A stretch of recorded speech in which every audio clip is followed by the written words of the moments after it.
Huh? Okay, I think we're good. I'm pretty sure we're good. Yeah. Let me double check over here real quick just to make sure. Ah, there we go. Very nice. All right.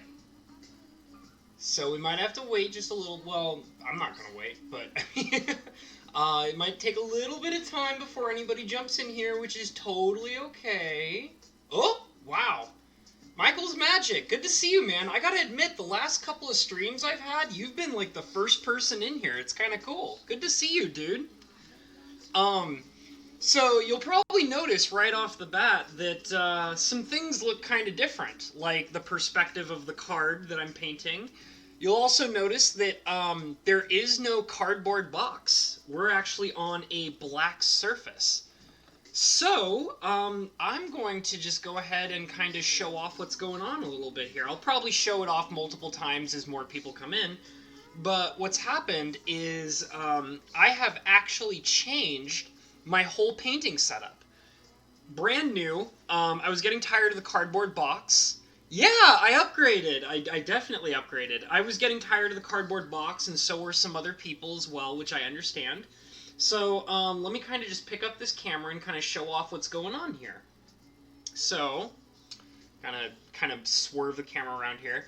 So as you can see, this is my new setup. I got this very nice. It's like, so it's not actually like a painting. It technically is a painting station, but it's funny because it's for modeling actually. It's for like building like model kits and things like that.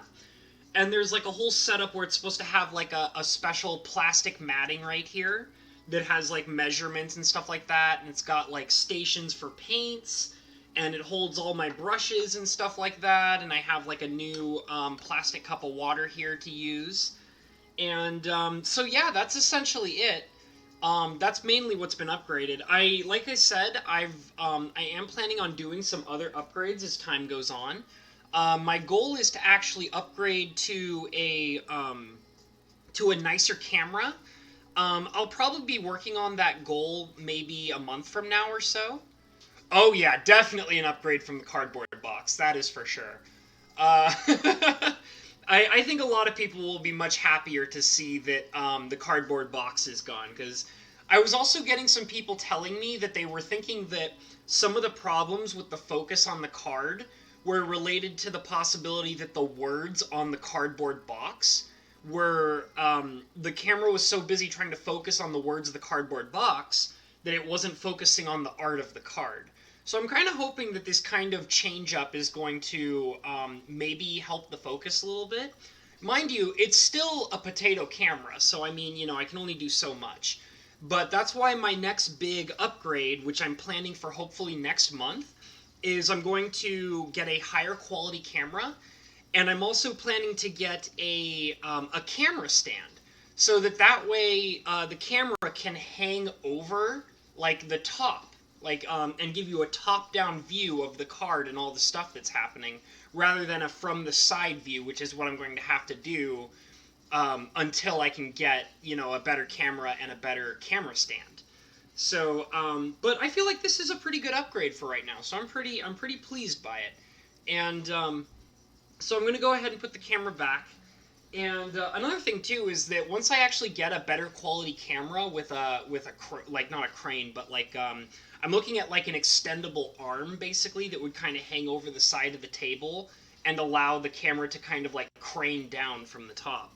So once I get that, I actually might move my computer as well as my entire painting station over into a different area where there's more space for there to be a crane and such.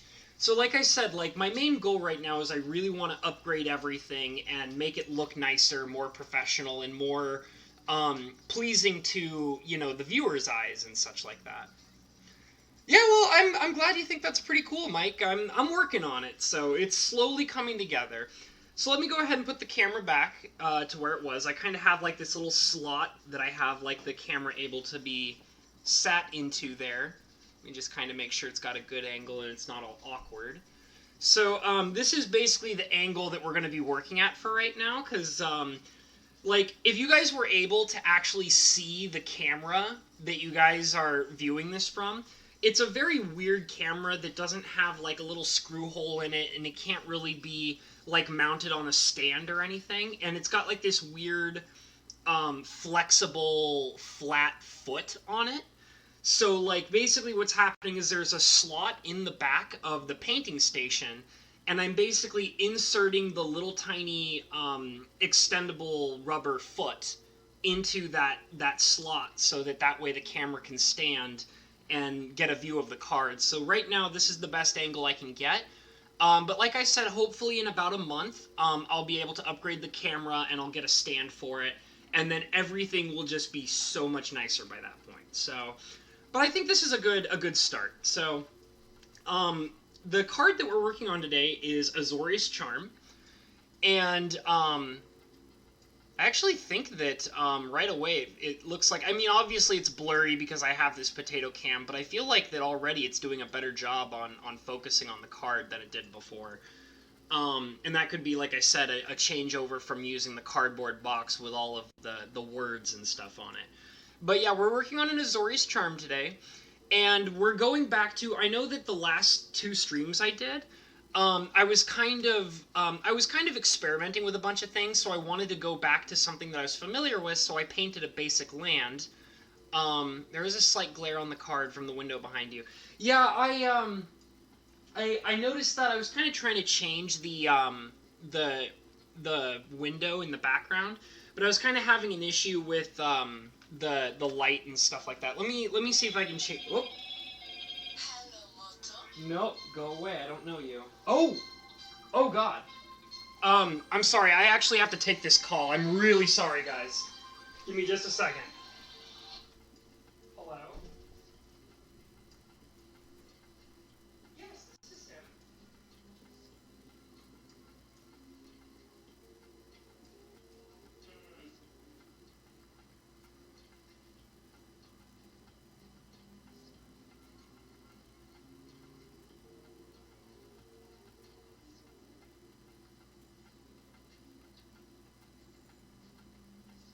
Right.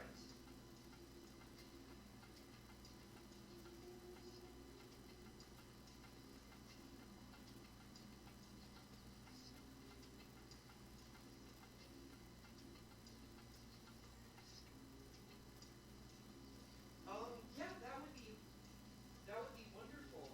I was hoping that maybe, because I'm actually currently employed at Valley Vista Care Center, and so I do actually have a work schedule right now, and I will be working the next 3 days. So basically tomorrow, Monday, and Tuesday.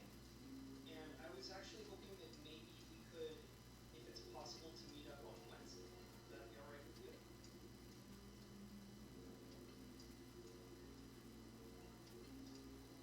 Um, I would say any time after 11 a.m. Is that all right for you? That would be wonderful.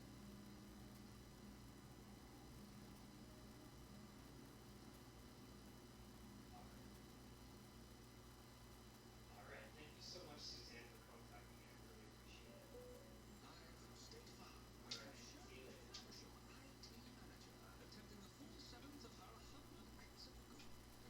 Ooh, okay. I am so sorry, guys. I am so sorry.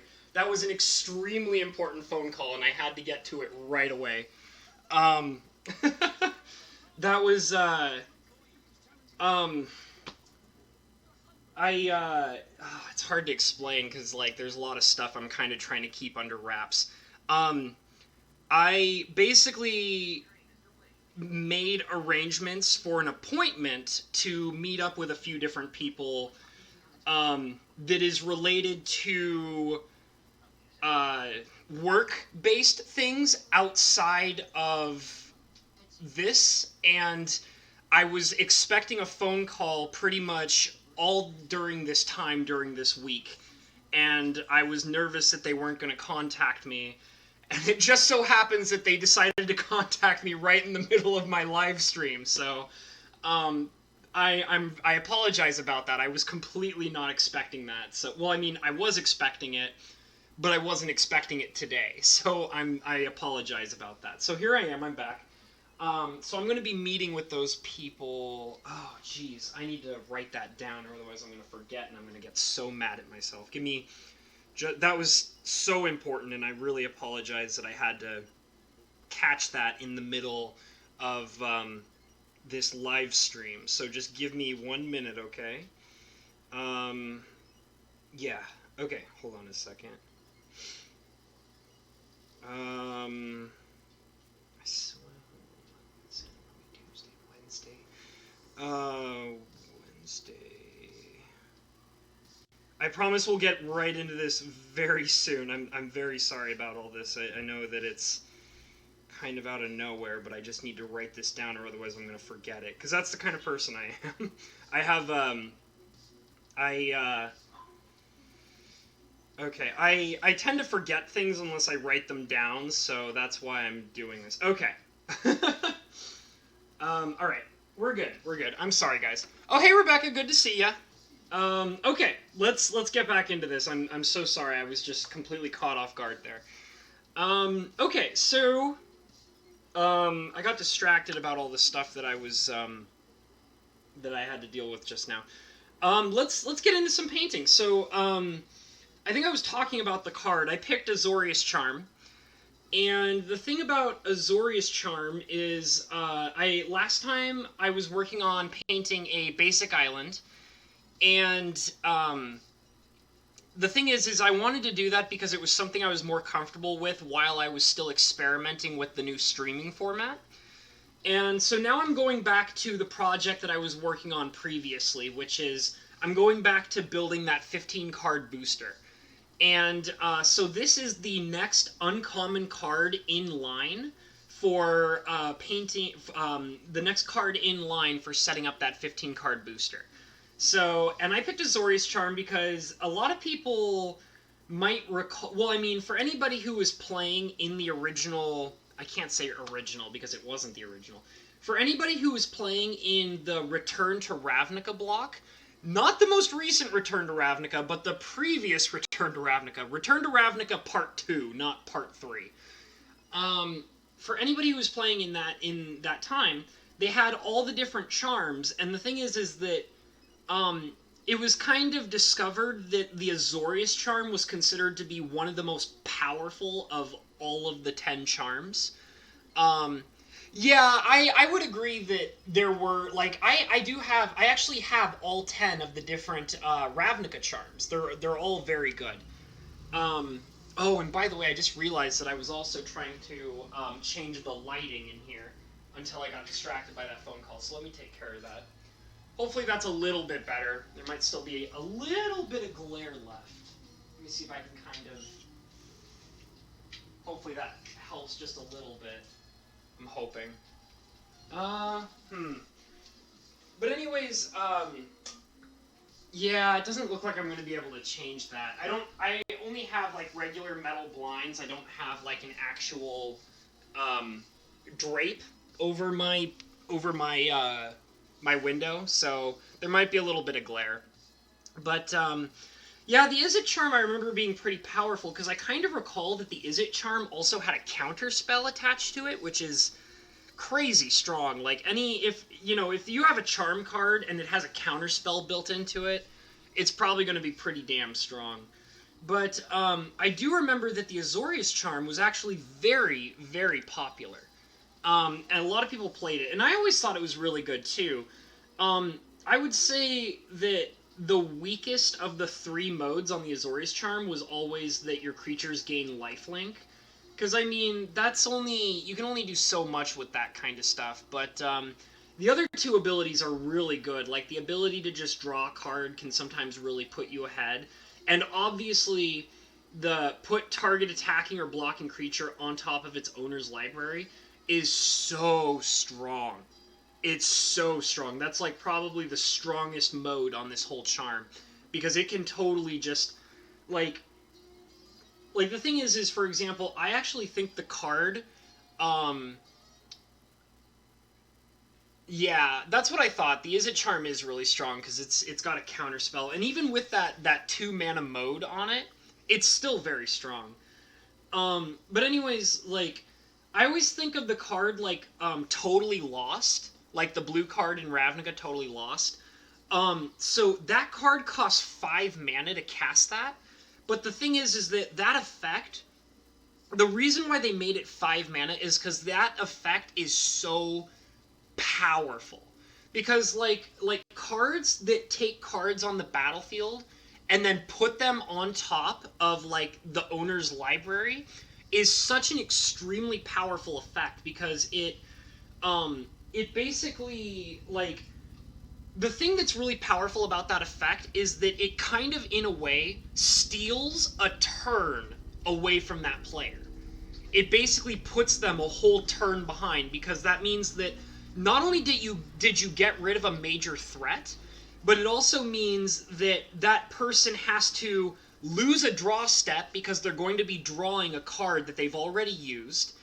And that also means that they have to waste the time to get that card back onto the battlefield, which also ruins their tempo. And the thing is that there have been multiple different kinds of cards that have experimented with that kind of effect to kind of like understand like how powerful that effect is. And the thing is that the ones like one of my favorites, for example, is a card called Memory Lapse. It's a blue counter spell for 2 mana that says counter target spell, put that spell on top of its owner's library instead of in that player's graveyard. And that effect is so powerful because it literally for 2 mana steals a turn away from that player by countering that spell and putting it back on their library. It's so nasty. And that's why I think that that effect on the Azorius Charm is so damn strong. Because it's like, that person probably spent like a turn getting that creature on the battlefield, and then had to wait a turn to be able to even attack with it, or block with it, or whatever. And then you steal that card away from them, making it so that they don't get to use it in the way that they intend, and you put it on the top of their library, which means you steal a turn away from them because now they have to spend a turn drawing that card over again and putting it back onto the battlefield. So it's a really powerful effect for only 2 mana, which is why I think it made a lot of sense that a card like Totally Lost ended up being a 5 mana spell. Because they had finally realized that that effect is very, very powerful. Like a lot more powerful than a lot of other people sometimes realize right away. So, I mean, that's kind of my own view on this card and why it's so strong. So, I really need to get into the actual paint here.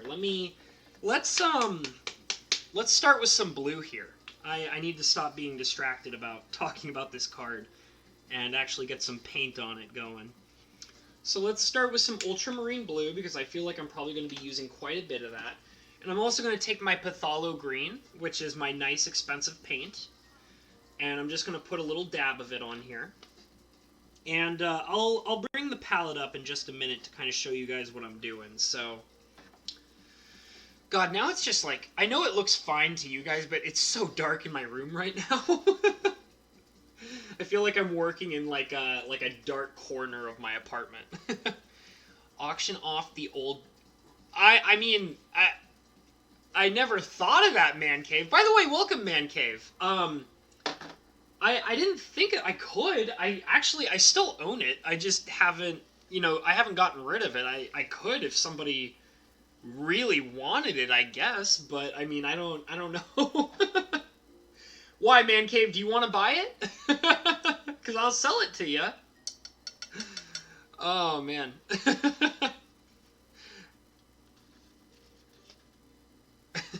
I could disassemble it and send it into a package when I do your thing, Man Cave. Oh, by the way, I gotta show one more thing. Hey, Man Cave. Check it out. There it is. It finally came in the mail a couple of days ago.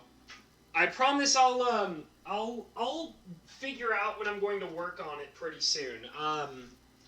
I kind of want to sit on it just a little bit to kind of figure out what I'm properly going to do, but we'll get working on it pretty soon, I promise.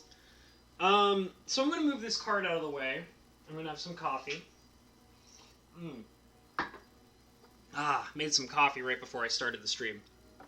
Um, Hopefully you guys can kind of see that. Here, you know what? Let me bring the colors a little closer to the camera. How about that?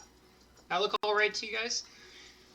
Yeah, man, I'm excited to work on it, dude. I will admit I haven't added the extra part to the sketch that you wanted, but I promise that I will add that extra thing to the sketch and then send you a picture of it before I actually start painting it.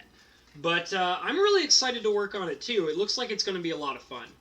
And I like the fact that the art that you have me working on is a Foglio piece, because I love Foglio. He is such an interesting artist. I love his very cartoony style and all that. It's very fun. So I'm pretty excited to start working on it as well. So I'm basically going to mix a blue, and we're going to go for kind of an aquamarine style blue going on here. So I'm mixing the ultramarine, and I'm going to grab some of this Phthalo, and I'm just going to mix it right in here. And we're just going to go ahead and kind of swish it around, get a nice color mixture going on here. Yeah, there we go. Okay. And let me bring the light down so I can really... Oh, yeah, see, it's not quite mixed right. I have this little lamp with a stretchy neck, and I think you guys have probably seen it a few times already, but when I wasn't really 100% sure how much I was going to like it, but now that I'm, like, messing around with, like, the position of the light and stuff like that, it's very handy. It helps me see a lot better what I'm working on, especially when, like, I'm working with dark colors like this. So it's very nice. I like it. I've gotten pretty attached to it. And, you know, it's funny because when I ordered it, I generally, what I do is when I order something online, I'll read, like, reviews and things like that. Oh, it's all good, Rebecca. You have a great day. I will see you later, girl. You take it easy. Yeah, Seb McKinnon is very talented as well. If you really like his work, Michael, you should actually look him up on DeviantArt, because he does really spectacular artwork on DeviantArt that has nothing to do with like that never gets printed onto cards. Like, for example, one of my favorite Seb McKinnon art pieces is actually not on a Magic card. What he did was he painted his own interpretation of Stasis, like the Magic card Stasis. He did an art piece that was supposed to be his personal interpretation of what Stasis would look like. And it is so spectacular. Like, it's absolutely amazing. And that's probably one of my favorite Seb McKinnon pieces. And it's not even on a Magic card, like I said. It's very, very beautiful. I could probably link it in the chat so you guys could take a look if you guys wanted to see it. Let me see if I can find it really quick. There it is. Let me link it, because you guys have to see this thing. It's so beautiful. It's like I said, it's my favorite. I think it's probably my favorite Seb McKinnon piece. There we go. Yeah, check that. If you love Seb McKinnon art, look at this particular piece. It's really spectacular. And like I said, it's his own version of his own art interpretation of Stasis. It's very beautiful. Okay, so I have this kind of blue color going on here. And I'm also going to open up my blinds again because it's very dark in here and I can't see very well. What? Okay. Alright, there we go. Okay. I'll try my best to make sure it's not too glary, but I really need some light in here. And the lamp is helping, but I do need some sunlight. So I'm going to go ahead and start laying down some of this blue here, and we're going to see where it takes us. So I think I'm going to start with it right here. And that looks amazing. For anybody who wants to see the little bit of blue I laid down right off the bat, it looks very... Oh, okay, hold on a second. Let me get a good grip on this. There it is. See how well that blends in right away? It's very nice. I'm very surprised by it. Sometimes blue, I've always learned that blue can be kind of tricky, so I always have to be like really careful with, mixing shades of blue and stuff like that.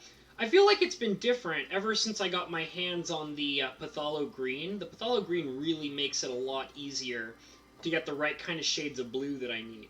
Which is funny because I never thought that I would ever find a point where it's like, oh, you know what my problem with my blue is? It needs more green, like I never thought I would ever be in a situation like that, but that's definitely what's happened for painting a lot of these cards is it's because the ultramarine is just so dark.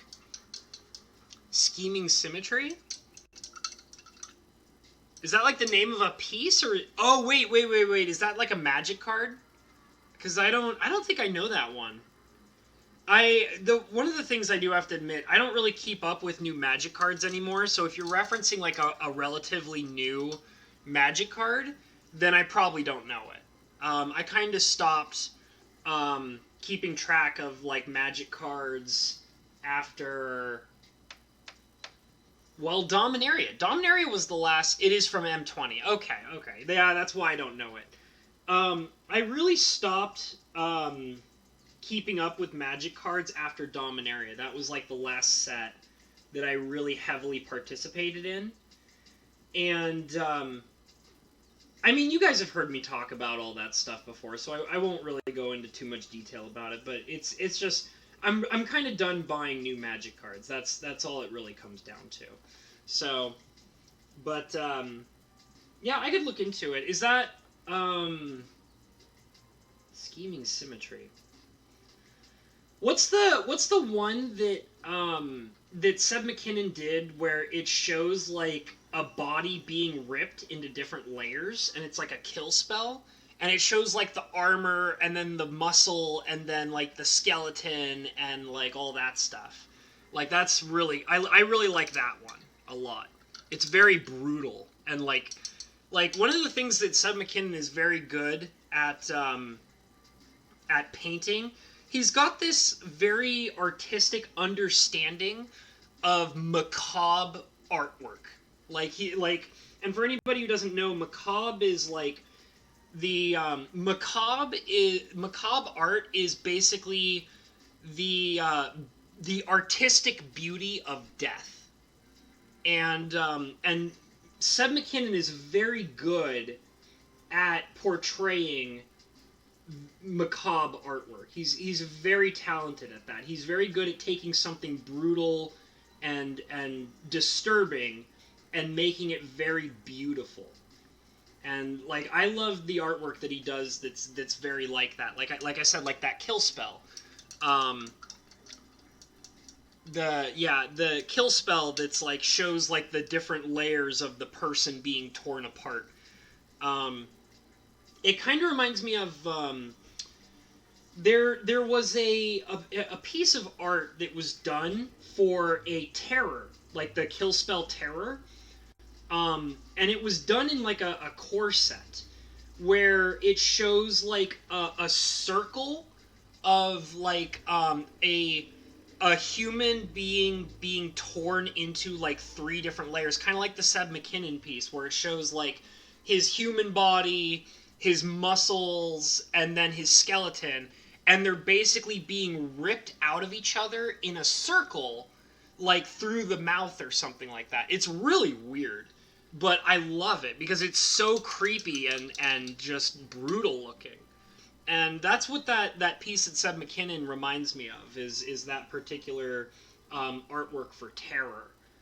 Um, I can't remember who the artist is. I don't think it's Seb McKinnon who did that because it's very not like Seb McKinnon. It's not the same level of like it's very dark and macabre, but it's not like the style that Seb McKinnon does.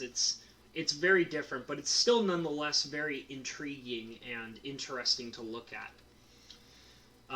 Like I said, it's very dark and creepy, and I like that. I really like the dark and creepy style artwork. It's very interesting. You don't see many Magic artists that do that kind of style of artwork because they're so I don't know. I mean, we've talked about homogenized artwork before, and that's what a lot of the artists in Magic the Gathering do. And you know, that's their own thing. They haven't really. I mean, I'm not saying that they're not talented. Like, for all I know, they could be these artists that actually have these very intriguing, unique. Oh God, that glare is so bad. Let me put it over here so it's less glare.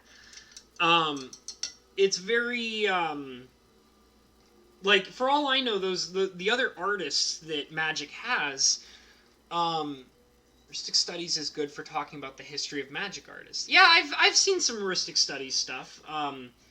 He's very I like his work. It's just it's so far and few between. You know, he probably does like 2 or 3 videos a year. You know what I mean?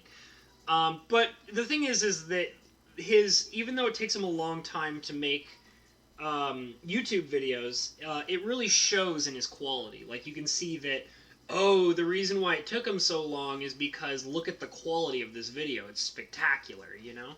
So, I mean, I can give him a pass on that. The fact that he makes very well-designed, very beautiful, you know, high-quality YouTube videos. So, that's fine. But I mean, if Ristic Studies was able to make more content in a quicker fashion, I would probably keep up with it more. I remember absolutely adoring he did the special video about like the importance of Black Lotus and stuff like that, and I really loved that video a lot. I mean, you know, it's funny because I have like a lot of problems with the whole idea that we have these Magic cards that are worth like multiple thousands of dollars and things like that. And I mean, one of the things that Ristic Studies kind of talks about is like the importance of the fact that like the Black Lotus is like a $60,000 card and like why that's important. And it's like, yeah, like I get that, but I mean, I'm not going to feel bad when I bring my proxy over, you know what I mean? Like, I don't care if, you know, like, some person finds that, oh, I love the Black Lotus because it's worth $60,000, and it's like, well, you know why I love the Black Lotus? Because I like to play with it. Foglio art for the first time. Yeah, Foglio is very talented. He's a very talented artist. I actually have a favorite Foglio piece as well. My favorite Foglio, well, I guess there's a couple that I really like, but the one that always really stands out to me, which I actually own a copy of, I wish I had both versions, but I only have the one. I have one copy of the Caravan with like the giant white spider on it and all that. I always really loved that particular piece by Foglio because I love all the things happening in it. It's like telling this really interesting story about like just like the art itself like has all sorts of interesting things happening in it and such like that that are very I don't know, it's just I just like it, like it's just very beautiful to me, and it's so strange and out there, and it really it's a piece that is very good at showing off what Foglio is great at, which is just like, you know, he's got this really cartoony style, but he also has this very impressive attention to detail that a lot of other artists would otherwise never, you know, have on their own. And I have only one copy of that card, but it's actually funny because I've had it for a very long time. I had it since my early childhood, and but the thing is that like even as a kid, I recognized that card is terrible. Like, you'd never play with it. But the only reason why I kept it is because I really liked the artwork. That was literally the only reason why I kept that particular card all these years. Is just because, and I have a few cards like that where, like, they're not very good cards. You wouldn't want to, like, play with them, but, like, they're so beautiful that it's just like, I can't get rid of this. It's too pretty. Like, I have a lot of cards like that. Like I said, I keep a lot of my Chippy cards. Chippy is one of my all-time favorite Magic artists, and he just has this I don't know. It's just very all of his artwork is very beautiful, and I really respect it and I love it.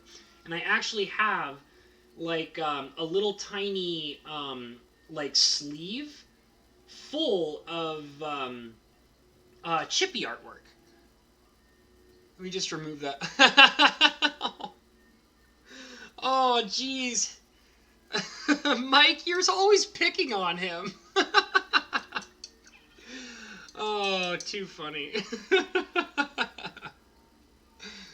Oh, man. Goblin game. I don't... So funny. He loves it. um, but yeah, oh, I totally lost my train of thought because I was laughing so hard about that. Um, yeah, I remember watching him do a whole thing about the Goblin game, but I don't really remember that card too well. Was that like a card from an unset? I don't even remember. It's been so long since I've like watched anything by Ristic Studies. I think he came out with something not too long ago, but I just haven't seen it yet. I'll have to like go over to his channel and see if there's anything I've missed. I think he like did like a new video about one specific artist, and I think I keep seeing it pop up into my feed. Um, but I haven't watched it. It's just because like I haven't had the time to really dedicate myself to watching it yet. I'm gonna have to already make a new blue. Maybe I can. No, it's pretty much done. But yeah, I like Ristic Studies. I just wish that the thing with Ristic Studies is he's like a YouTube, like his content is like you watch his content and you absolutely love what he does. And then like you're like, "Oh my god, I want more." But there isn't more because he barely ever releases anything.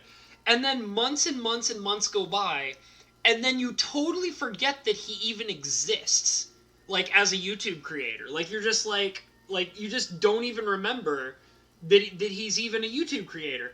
And then all of a sudden, like it pops into your feed. Ristic Studies just released this, and you're like, wait, who's Ristic Studies? Why is he in my feed? Oh yeah, he's that guy. You know, like, oh yeah, he's that guy that releases like a video like every 6 months instead of like every couple of days or every couple of weeks. Like, so it's really hard to keep up with him because it's just like I legitimately just forget that he even exists as a YouTube creator. But I mean, you know, his quality for video content can't be denied. Like he's very good at what he does. It's just I wish he could find a level of content creation that is comfortable for him that runs at least like a better pace. Like maybe not once a week, but like if he could do like I don't know, like a video like at the very least like a video every month, then you know that would be cool. Like I could get down on that, and I wouldn't even be that upset if his quality of work went down just a little bit to like suit that for him, to suit his needs better, to be able to release content like once a month or something. Because that way I would at least, you know, be able to remember who he is when he does release a video. Oh man, but you know he's gonna do whatever he's gonna do, and the thing is that you know when he does release videos, they're you know he knocks them out of the park. Like they're just fantastic. Like I don't know, I don't. It's very far and few between that you see videos that are on that particular level of quality that he likes to do. I just wish that he was a little less picky and a little more comfortable with releasing more stuff more often because it's obvious that he's very good at it. He just needs to, like, I almost see him as, like, the kind of he's probably, like, a perfectionist would be my guess. Like, he's probably a perfectionist about his level of quality and his level of, like, how often he's willing to make a video and things like that. And, I don't know. I don't know. I just, kind of wish he would do it more. Because he's very good. Let me make sure that this is all good over here. Okay. It's probably going to get annoying for a second, but whatever. Yeah, I got the notification for the video about the judges, but I haven't actually watched it yet. But I will watch it pretty soon, so it sounds stupid. It sounds really stupid. It sounds like something that Wizards would definitely do, which means it's within the realm of stupidity. So, let them be stupid. I hope they, like the idea that maybe they might not have any judges. Like, I hope that's, I hope they're okay with that, because that could legitimately be what happens. They could end up not having judges anymore, because nobody... I feel like there's probably some idiots out there, though, who will be like, yeah, sure, I'll pay to be a judge. Why not? And it's like, well, you're an idiot. But whatever. People are just gonna do whatever they're gonna do, and with all the stuff that I keep hearing about, like, oh, Wizards is, getting greedy, and they're doing this now, and they're getting greedy here, and they're doing this now, and it's like, you know what? I say, let them keep getting greedy. Let them keep getting greedy. I hope that, because you know what? It works. It works for them. They've already shown that they can be as greedy as they want, and people will let them get away with it. And I think that's okay. Because you know what? Like, eventually, it's one of those things where it's like, either they'll keep on succeeding, which is fine, because I'm no longer making an effort to be a part of that success, or the market will correct itself. That's the kind of situation that that I was looking at it as, is like eventually something's got to give, and it's like either they'll just, like, I even made a comment in Mike's stream today where I said, what do you think the future of booster boxes are going to be? Do you think we're eventually going to see Wizards releasing $1,000 booster boxes? And you know what? I hope they can. I don't feel bad about it, because guess what? When they release a $1,000 booster box, I'm not going to buy it. Are you going to buy it? Because I know that somebody out there is going to buy it. But eventually it's going to get to a point of where they're going to hit a ceiling. And they won't be able to keep getting away with it. Like, there is a ceiling on this stuff. It's just that their player base has to ask themselves, like, how willing am I to take a financial beating for a hobby? Like, how often can I keep getting financially beaten over the head by this hobby? And the thing is that, like, if they think they can keep, like, if they can afford it, let them do it. Like, I don't care. Guess what? I can play Magic right now if I wanted to. And guess what? I could play Magic right now and not spend a dime on it. I don't need to spend money to play with the cards that I love, because they're all right here. I don't need to buy more cards. So just, let them do it. The market will correct itself eventually, so I don't care. It's just that, like, I'm so mentally checked out of, like, Wizards bullshit. So it's just like, if they can legitimately get away with it, if they can keep making money off of it constantly, and these idiots are willing to open up their wallets and spend multiple, like, hundreds to thousands of dollars on Magic cards, then I say Wizards should take advantage of them. Let them. Like, because, like, the thing is like, it's like, like, these people are paying Wizards, like, they're paying them to be punished, practically, at this point. So, like, I'm okay with it. Because I'm not paying Wizards to punish me anymore. I don't. Like, I'm not into it anymore. So, anybody else can just keep on, paying to have themselves get beaten over the head financially by Wizards. I'm okay with it. That's just how I see it. It doesn't really bother me anymore. And like I said, I hope Wizards goes harder and harder with it. I hope they keep pushing the limit. I really do. Because it's sort of like I used to be mad about it, but then once I realized that, like, I don't need to, like, pay Wizards anymore to, like, enjoy the game that I love, like, I was like, you know what? Just let them do it. Like, let them do it. I could care less. Like, they're eventually going to get to a point of where, like, even they're going to eventually get to a point of where even the whales won't pay them anymore. So I say that if they, knowing that that is probably going to eventually happen, I say let them milk every dollar they can get out of those whales now. Like, let them do it, because they obviously show no remorse whatsoever about these decisions they're making. So get away with it now while you can, Wizards. Keep doing it. Because eventually something's going to give and the market's going to change and you're not going to be able to pull it off anymore. So, whatever. I do wonder how Cube will do in the future for people who enjoy drafting. My friends don't like spending the money to draft, but seem to enjoy my Cube. Yeah, that's... Same here, Man Cave. Like, no joke. Same here. Like, my friends, like... one of my friends keeps asking me about my opinions on various sets. Like, for example, it was really funny because my best friend, like, he contacted me. He's like, hey, dude, like, what do you think of M20? And I was like, oh, I think it looks great. Like, I'll be totally honest, it looks like a good set. And he's like, cool, I was thinking about picking up a box. How about you? And I'm like, no. No, I'm not going to buy a box of that. There's no way. And he's like, but I thought you said it would look like a good set. I'm like, yeah, it looks like a good set, but that doesn't mean I can afford it. Like, Like... Just because I legitimately think that M20, just like, it's like the same thing with, like, the Throne of Eldraine. Hey, dude, what do you think of the Throne of Eldraine? Oh, it looks like a good set. Are you going to buy a box? No. No way. Just because I think it looks like a good set does not mean I can afford it. Like, how sad is that? How sad is that perspective?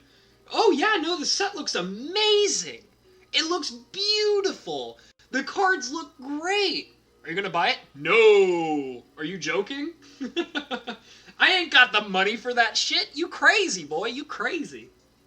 But I thought you said... I did say. That doesn't mean I'm gonna buy it. Oh, too funny. But yeah, I'm the same way, Man Cave. I have a big, beautiful cube that I have actually spent approximately 2 years putting together and filtering through cards to get it to be the way that I want it. And me and my friends, we love drafting it. Like, it's great. Like, and the thing is because, like, a lot of my friends are very into drafting. So they love, like, my couple of friends that come over and draft with me, like, they love being able to come over and have a fun drafting experience that they know that they're not going to have to, like, dish out a fortune on just to enjoy themselves. Like, it's great. And, like, I honestly don't really miss the whole, like, old school, like, drafting that much anymore. Like, like, me and my friends, like, we actually drafted quite a bit of Ixalan when that was in. And we had a great time, but, like, we eventually moved into, like, the cube, and I set up a cube, and I got it all nice and things like that. And, I got it to the point of where, like, the focus of the cube was just everybody has to have fun. And, like, I make all these changes in the cube based on, like, what's fun, what isn't fun, like, what card made you feel bad, why did it make you feel bad, and if the reasons are good enough, I'll pull it out and put in something fun. So, and that's great because, like, how often, like, because here's the thing that makes Cube so, like, the Cube that I built so fun, and, like, what makes Cube as a format in general so great. Because, like, when you're drafting Cube, and you have, like, your friends, like, oh, I didn't like this card because it felt like a dead card, or it didn't play the way that I wanted it to, and I'm like, okay, I'll pull that card out, you'll never see it again.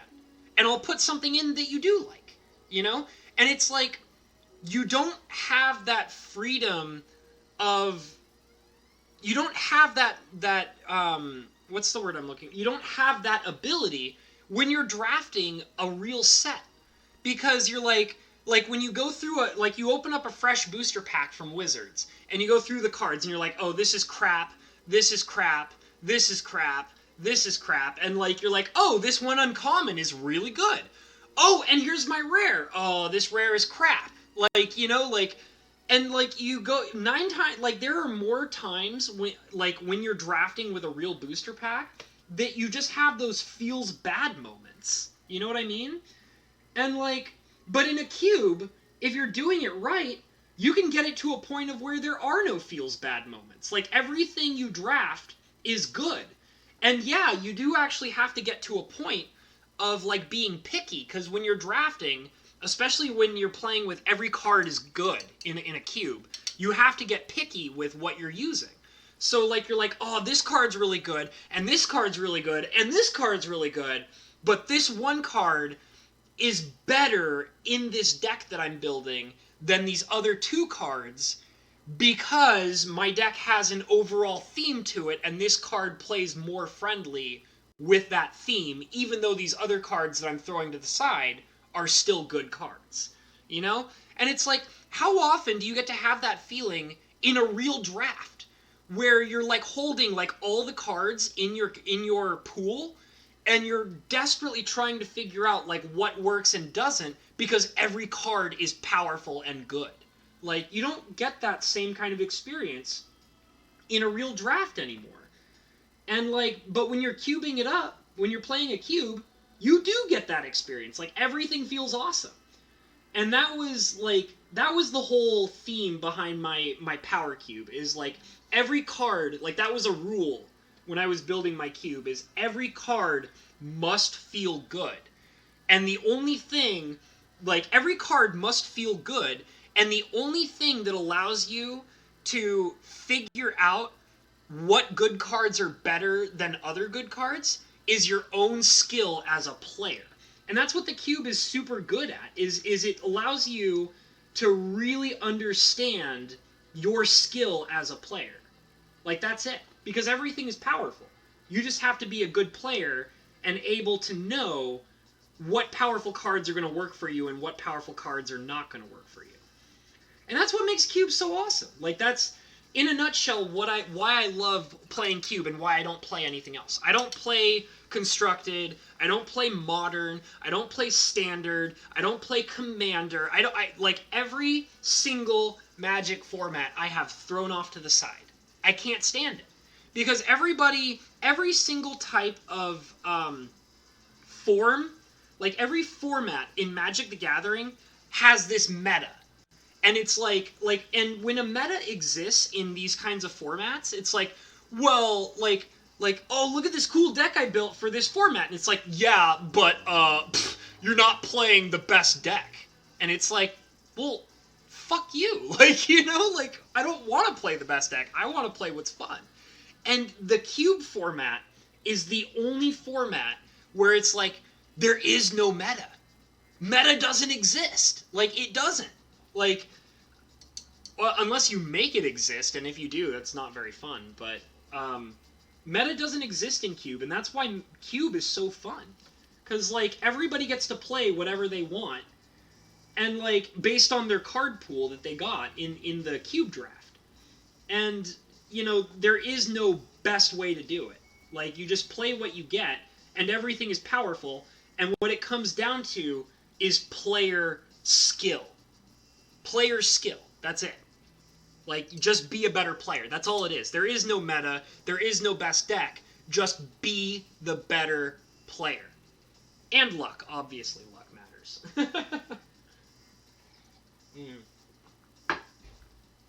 Because if you draw 4 lands in a row, you're going to have a bad time.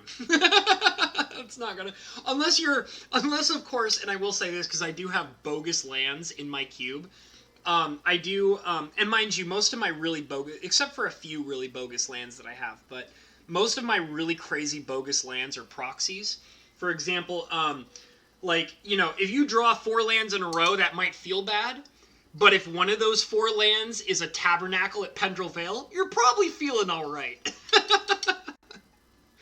Because I do have a proxied Tabernacle in my power cube. And...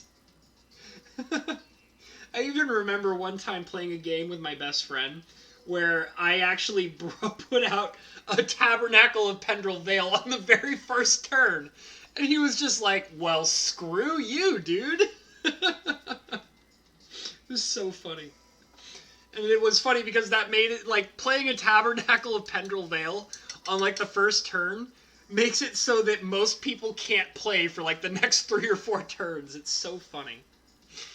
I'm sorry, I gotta catch up with you guys. I've been so distracted in painting and talking. I gotta see what the chat log's doing. Buy expensive product and you can get your cards cheaper. Yeah, no, I feel the same way, Man Cave, about, you know, letting other people buy expensive stuff and then, like, because I actually buy a lot of jank cards. I really do.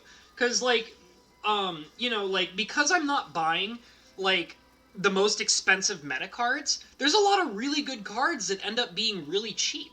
And they come from, like, really expensive packs. Like, for example, I actually, one of the things I just did for my Power Cube was I finished my Ling cycle, which is I finished having all of the Morphling cards in my cube. And the thing is that, like the Morphling cards, like, all of the Morphling cards are very, very strong, but they're not meta strong. You know what I mean? So, like, I bought a Brightling and an Endling, and those were, like, less than $3 a piece. They're great cards, and people are like, no, these cards suck because they're not the meta. And you're just like, well, I'm glad you feel that way because that means I can get these really powerful cards for, like, $1. So, you keep enjoying your BS, you know, meta where every card you play is worth $10. I'm gonna go have fun and buy cards that cost less than $1, even though they're really strong. So, whatever. Had some value in it, to be honest. Yeah, I mean, but you can say that, like, Modern Horizons had some value in it, to be honest. Yeah, you can say that for Masters 25. You can say that for Iconic Masters. You can say that for, like, any of these sets. Like, every one of these sets has some value in it.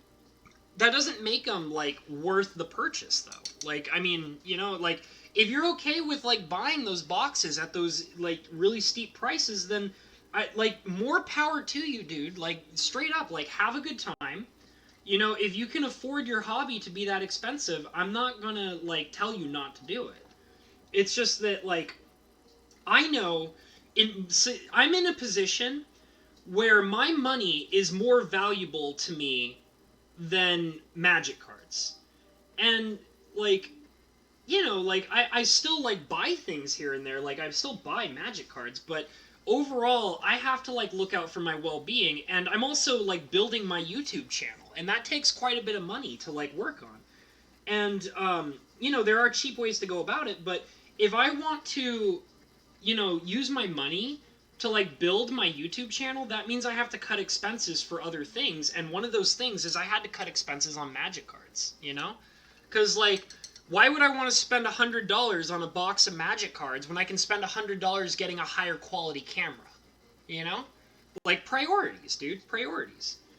But it's all good. Like, if you want to go out and buy Modern Horizons, like, I'm not gonna, like, you know, lambast you for that. Like, I'm glad that you have the ability to spend that amount of money on your hobby. That's cool. Like, I'm actually kind of jealous that you can do that. Like, if I was, super crazy rich, like, and I had lots of money available to me, I might be a little bit more comfortable on spending, like, you know, multiple, like, $200 on a box of, like, cards.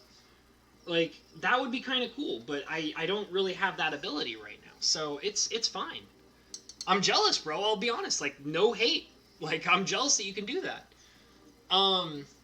You can do a Pauper Cube for very cheap. That's true! Pauper Cubes are not too bad, and there's some pretty good commons. You know, if you go backwards, you can get some pretty powerful commons for very cheap. I was actually adding some really powerful common cards and uncommon cards into my cube not too long ago. And, like, a lot of them were very, very cheap. And, like, most people don't even want them. And it's like, well, I'm going to, you know, take advantage of these extremely low prices and, you know, use them to my advantage. Like, I was buying, a card that I was really interested in that I bought not too long ago was, oh, geez, what's the name of it? Plague Spitter. I'm pretty sure it's called Plague Spitter from Invasion Block or Invasion Set. And that card is so strong. I actually call that card the Chain Whirler before Chain Whirler existed. Because, like, it's, like, on Chain Whirler's kind of, like, power level. And that was an uncommon card in Invasion. And it was very, like, very, very strong. But you can buy, like, Plague Spitters for less than $1. Like, it's awesome. Like, hell yes. I mean, I don't think you can play with it in Pauper, because I don't think Pauper allows uncommons. But, you know, it's still a really strong uncommon card that you'll likely never see ever reprinted again. I'm such a Timmy/Johnny when my play group has too many spikes. Drafting makes things fun. There you go. Well, I mean, don't feel bad. Like, honestly, like, you know, spikes are not something to be... Like, I actually used to hang out with a couple of different friends that were very spike-ish in their styles of playing games. And I actually got to a point of where, like, there was one friend that I told him straight up, I was like, I don't want to play... He was like, hey, bro, like, why don't you come on over and we'll play some Magic? And I was like, I'll be honest with you, dude, like, I don't really want to play Magic with you anymore. And he's like, why not? And he's like... I told him, like, last couple of times, like, I played Magic with him, he would whip out these decks that just shit all over everything. And I was just like, because, like, the last couple of times I played with you, I didn't have fun. Like, at all. I was just mad. Like, you played a deck where, like, I would play a card, and then it was immediately destroyed, like, before my next turn. Like, why would I want to play against you when that's all you play? So, like, you know, don't feel bad about, like, you know, feel good that you're a Johnny player, or feel good that you're a Timmy player, because people that just play Spike-style stuff, like, they suck. Like, you know, they suck. It's not fun. Hold on a second, I'm kind of adding in some more blue here, and then I'm gonna go through the chat a little bit more. I was saying my collection got stolen, so I was unable to build my cube, so I just haven't gotten around to build one yet. That's okay, Michael's Magic. Like, you take your time, dude. Take your time. I was able to, like, honestly, like, it took me, like, I've been working on my cube for about approximately 2 years now to get it to the point of where it is now. And, you want to know what the hardest part of building my cube was? Buying sleeves. Like, I don't know if you've ever, like, spent, like, enough money to like, completely sleeve up a cube. That shit's expensive, man. Like, I spent, like, probably... I think that when I finally decided to build the cube, and I was like, okay, I saved up, like, birthday money that I had. And I was like, okay, I'm gonna spend all this birthday money buying sleeves. And I spent, like, and I'm talking about, like, I don't think it was like $200, but I think it was like $160 or $170 just buying sleeves for my cube so that I could take care of the cards. Because, I mean, you know, I'll be honest, like, even though, like, I want cards to be played, I do want to protect my cards. I do. And it's not even necessarily for quote-unquote value purposes. It's because, like, I want my cards to, like, last a long time. Like, I expect that 10 years from now, 20 years from now, I'm going to be able to pull out my cube and draft with it, you know? And, like, if my cards are all scratched up and messed up and falling apart because of all the time that I've spent playing with them, and they're not properly protected and able to be continued to be played, that's going to make me upset. So, you know, I do protect my cards, and so sleeves was a major investment for putting my cube together. And that was also the hardest part because I have a very large collection of cards. I've been basically... I don't have everything I had since my childhood, but I've held on to cards since I was like 11 years old. And, like, you know, so I have some pretty valuable stuff. Like, I mean, I always like to think of, like, some of my most valuable cards are, like, I have, like, a Dakin Blackblade from Legends, and that's pretty valuable. I think it's pretty valuable. I don't look up the prices on that stuff anymore, so I don't actually know how much Dakin Blackblade is worth, the original one from Legends, but it's probably worth quite a bit. And another very expensive card that I own is I have a Sliver Queen, like an original Stronghold Sliver Queen, and I'll admit it's a little beaten up, and that's because I used to play with it as a kid. Like, I mean, because that's what Magic cards are for. They're for to be played with, and you know, when I was playing with it as a kid, mind you, I was probably about, I don't know, 13 or 14 when I was really playing with my Sliver Queen. Like, we didn't play with sleeves. Like, that was not something we did, you know? But, oh, jeez. Oh, jeez. Oh, no. Oh, no, I beefed it. I beefed it. Alright. Oh, this is not good. Who wants to see how I beefed it? It's really bad. You see that big black spot right there? See that? Check out that big black spot. That big black spot is me tearing my primer off of my card. That's so bad. That's so bad. I'm not 100% sure how I'm going to fix that. Jeez. I barely ever do that. That's very rare for me to do that. Okay. Let's see what I can do. That's really bad. Okay. I think what I'm going to try and do here is I'm going to add some white. Oh, so bad. God, I haven't made a mistake like that since I was like a noob at painting these. That's so bad. Oh, God. Alright, so now I just gotta let it dry like that, and then I'll paint over it, and hopefully that'll help. Yeah, but like I was saying, like, I have some cards that, like, are very expensive now that, like, have some damage to them because I used to play with them a lot when I was a little kid. Metagame is dumb. Jank is where it's at. I wish I had the money for cards. Soon, maybe. That's all good, Cinder Shadow. We all know you're going to be a big, famous YouTuber soon. Don't even worry about it. We all know it's true. Expensive boxes make cards cheaper for the casuals, so I see both sides of it. Okay, I could see that. I could see how that works out. Like, I mean... I don't know. I will say this, is that... Because I was mentioning how, like... There's a lot of people out there that are like, well, these cards are not good because they don't fit the meta, and the meta is like 2 or 3 decks, and it's like, that's fine. Like, give me these good cards for really cheap, because your stupid metagame, which is stupid, obnoxiously expensive, I ain't touching it. I'm not gonna touch it, like, at all. So you keep spending, like, you know, $20 on a playset for a card that is only good for one deck, so that you can play your stupid metagame. Meanwhile, I'll buy all these other cards for way, way cheaper. And I'm not even going to worry about it, because they're cheaper, and that's fine by me. Like I said, I bought all of my Morphling cards for, like, less than $1. Like, less than $1. And the thing is, those Morphling cards are so strong! They're so strong! Did you guys know that the Aetherling, which was printed in, Dragon, I think it's Dragon's Maze that Aetherling was printed in. Like, there were people, like, it was funny, I was reading comments and they're like, oh, like, one comment was like, oh, this card went up is $5 now, and that was like back in 2011 or something like that. And there was another guy that was like, pick up your copies of Aetherling now, it's like $10, it's only going to get more expensive.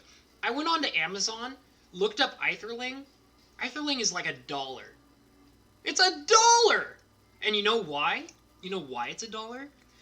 Because the meta has changed so drastically that Aetherling is considered a bad card now. Like, I mean, obviously, like, it's considered not powerful enough for Modern anymore. Like, obviously it's not in Standard, obviously. But it's considered to be not powerful enough for Modern. And it's still a crazy strong card.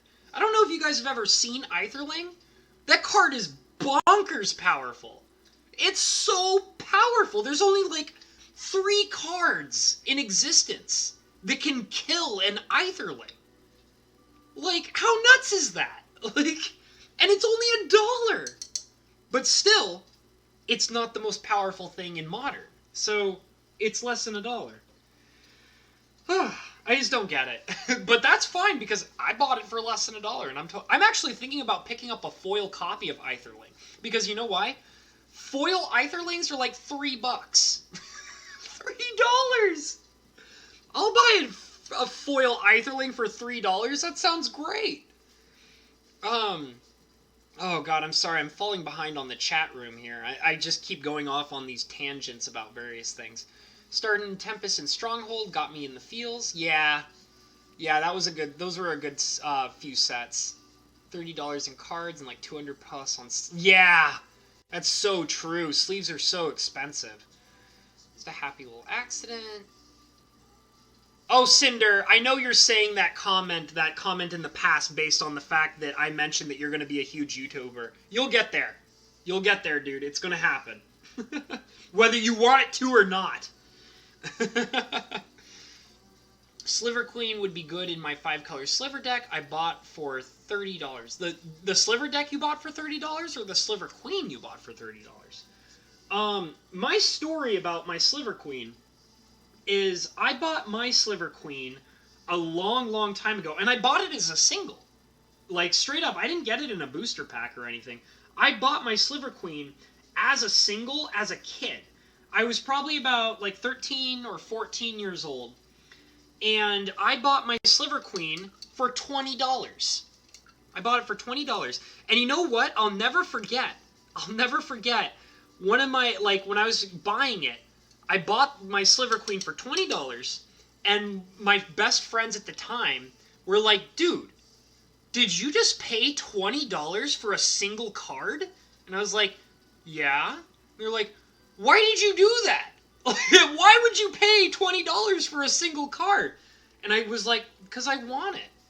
Like, I'm going to play with it. I'm going to put it in a deck, like my Sliver deck, and I'm going to play with it. And they're like, bro, I can't believe that you just spent $20 whole on a single card. And I was like, I don't care. I want it. And now look at it. Sliver Queen is like, what, $200? Like, you know what I mean? My friends were judging me for buying a card for $20 at that time. And I was like, I don't care. It's what I want. I always think that's so funny now, like reflecting on that. But yeah, that was a card I bought in my early childhood. Like, well, I mean, when I was a young teen. But, yeah, I bought it for $20, and people thought it was ridiculous that I bought that card for $20 at that time. They thought that was too expensive for a card like that. But, yeah, I did it because I wanted it. It's kind of like my Dakin Blackblade, too. Like, my Dakin Blackblade I bought as a single for, like, 10 or 15 bucks, I think. I can't remember exactly, but, like, I have a lot of cards like that. Like, some of my really expensive cards I bought for, like, between $10 and $20 as a kid. Just because I wanted them. Like, it wasn't, like, to be a collector. It was like, oh, I have this deck, and I want to put this, like, card in a deck, but it's, like, 10 or 20 bucks. I'll go ahead and buy it. I don't care, you know? And I was spending my allowance on a single piece of cardboard, and people thought I was stupid for doing that. Give me just a second. I'm kind of mixing some colors here. Trying to recreate some of this blue coloring. Oh, I'm not showing you guys, huh? Let me show you guys. It's nothing special. I'm just kind of recreating a blue color here. There it is. Kind of light. I'm not sure how it's going to look, but I think it'll be fine. Most of this coloration that I've been using is fine. It's so warm in here that my paints are actually... I'm noticing that the heat is causing my paints to dry out a lot quicker than normal. Let me see if I can color over this this awkward spot that I made earlier. Totally ruined everything. That's alright. Hey, Bowfalcon! I'm sorry I'm so late to noticing you're in here. I keep like going on tangents and focusing on painting that I'm not always paying attention to the chat log. But I keep looking over and trying to catch up on it. So I'm sorry, guys, if I'm not noticing everything you guys are saying. I promise you I'm trying to do, you know, the best I can to keep up with you guys. Oh, I made a mess again. Luckily I didn't, that's okay. I'll just clean it up a little bit later. Let's see. Yeah, Bowfalcon's in the house. I hope he's still in here. My bro Bo! He's my bro Bo. My Bo bro. Bonobo bro. My LGS has a discount bin and I got an entire sliver deck. Dude, nice! Very cool. Dude, slivers, like, I was a big fan of slivers at a young age, which is like, and I feel like that most people do, like, especially like younger people really like slivers, because, I mean, like, the thing that's really cool about slivers is, like, they can be simple for people who want something simple, but you can also build something complex and crazy with slivers as well. Like, I think of, like, telekinetic sliver is crazy, and it, like, goes against everything that sliver decks normally do, because it adds, like, this whole new level of control that slivers wouldn't otherwise have. So they're pretty cool, man. Ultimate Masters came out suddenly, so many cards became affordable. Yeah, it's true. Makes it a little easier to pick up some of the older cards. The power of damage cards. Yes, that's very true. My Sliver Queen only has, like, most of my older cards, they only have light play damage. It's not like they have, like, you know, white spots and tears on them or anything like that. Just, like, a little bit of grime, and, like, sometimes some of the card is just a little, ganky, you know? It's got, finger scum on it sometimes. Sublime Archangel for $1 in my cube is amazing. Yeah, dude. I have a Sublime Archangel in my cube too, Man Cave. Dude, that's crazy. I remember when that card was crazy expensive. I actually, the Sublime Archangel I have, I actually cracked in a pack when it was first released. I think it was like M13 when it first came out. I think that's what it was. And I can't remember exactly, but I actually cracked my Sublime Archangel in an actual booster pack. But it's in my cube now. I also have, from that same set, I have a Nephrox, too. And Nephrox is not in the cube. I wanted to put him in at one point, but the problem I had was that there were so many other better black cards than Nephrox, and Nephrox is a little hard to pull off sometimes, so I just didn't put him in the cube. But yeah, they're cool. Sublime Archangel is crazy strong though, crazy strong. Give me just a second. I'm just kind of adding in another color here. There we go. Just kind of lighten up that weird blue color just a little bit. And I'll probably apply it in just a... I might need a little bit more blue, though. I'm not totally sure yet. It's very, Let me kind of put it on here and see what it does. It might be a little too much green, but let's kind of see how it looks. It's not too bad. That's alright. It's not that bad.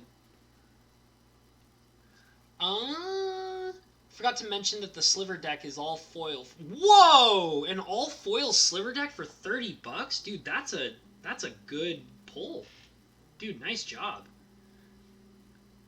I actually, I was in the process of trying to foil out one of my favorite decks. And I kind of put a pause on it because, like, I started the process of foiling out my favorite constructed deck. And then shortly after I started the process of doing that, that's when I started building my cube. And I was like, okay, I'm not going to work on foiling out my favorite deck anymore because I'm super focused on trying to build the cube now. So maybe eventually I will try to go back into foiling my favorite deck. But it's nice because most of the cards that are in there, they're not that expensive. A few of them are kind of expensive, but most of them not so much. There's only a couple of cards in my favorite deck that I was trying to foil out that I would never be able to foil. Just because the price tag on those cards, especially for foils, is so obscene that I would just never be able to afford it. For example, let me go ahead and tell you the card in particular that I would never be able to foil out in my favorite deck. Is, I have a Mox Opal.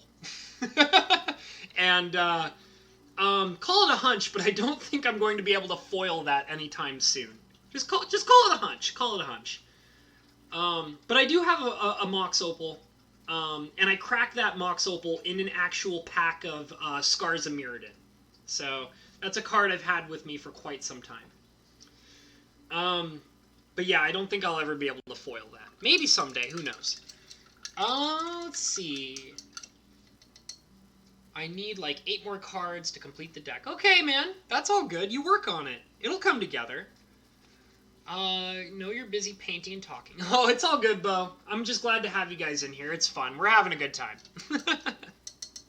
I'm just glad you guys can understand of how, like, focusing between, like, talking about various different subjects as well as trying to stay focused on what I'm painting as well kind of keeps me busy, and I'm not 100% able to keep up with the chat log, but you guys are all good, and I'm glad you guys are in here, so I appreciate that. Just kind of trying to get these colors right. And I am planning to add in a lighter color fairly soon. I'm actually surprised that I've been able to get as much work done on this thing in the amount of time I've done. It's about an hour and 20 minutes. So I actually might call it pretty soon. Simply because I've been trying to stay focused on having shorter streams. I think it's healthier for the YouTube algorithm if I don't go too long with these streams. And I feel like a lot of the comfort level for streams is about an hour to about an hour and 30 minutes. So I'll probably be cutting it close here. I might wrap this up fairly soon, and we can come back to this. I'm going to be busy for the next 3 days. So, you know, I probably won't be able to do this again until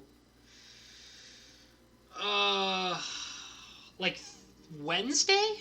Let's see, Sunday, Monday, Tuesday. Yeah, so probably Wednesday. I'll probably have a chance to come back and we can do streams again.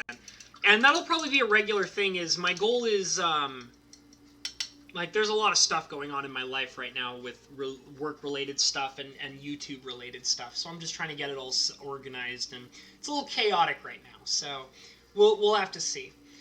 $10 sliver for $1, which is pretty good. Oh, okay. What sliver is that, man? Because I can't believe it. It sounds like it's probably one of the lower-end slivers from an older set, but it's probably really strong. Like crystalline sliver. Is it crystalline sliver? Because if you told me crystalline sliver is $10, I would totally believe that. Hell, it wouldn't even surprise me if it was more expensive than $10. Because crystalline sliver is nasty. It's a nasty, nasty card. Way too strong.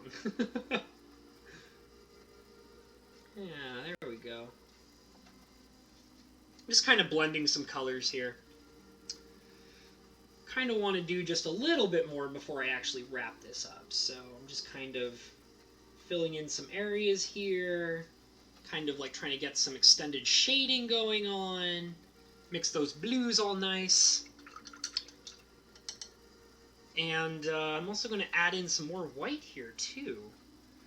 Let's see. Yeah, Sublime Archangel was reprinted in Ultimate Masters. Vengevine dropped to a quarter of the price. That's really interesting.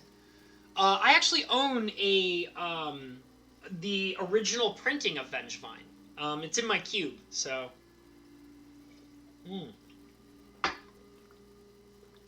Cold coffee. Yeah, I have an original printing of Vengevine, which I cracked in a booster. A lot of my really cool cards I opened in boosters, you know? Like, it's kind of nice. Especially when people are like, oh, that card is so, like, powerful and worth so much now. And it's like, yeah, well, I cracked it, like, fresh in the set that it came out in, so what's up? Oh, man. Too funny.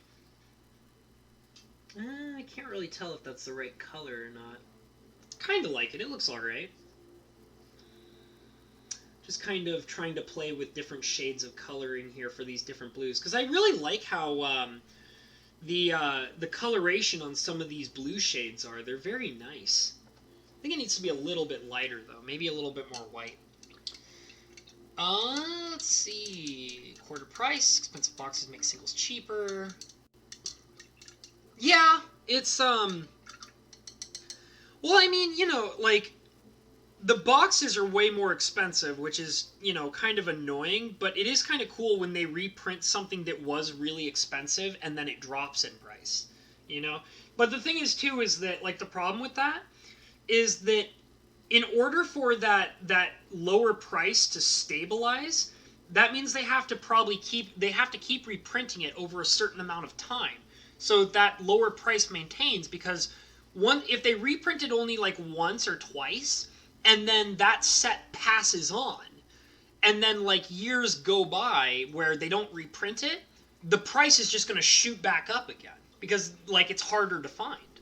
So I mean, like reprinting does make things cheaper, but it's also the frequency at which the card is reprinted at that maintains how cheap a card is.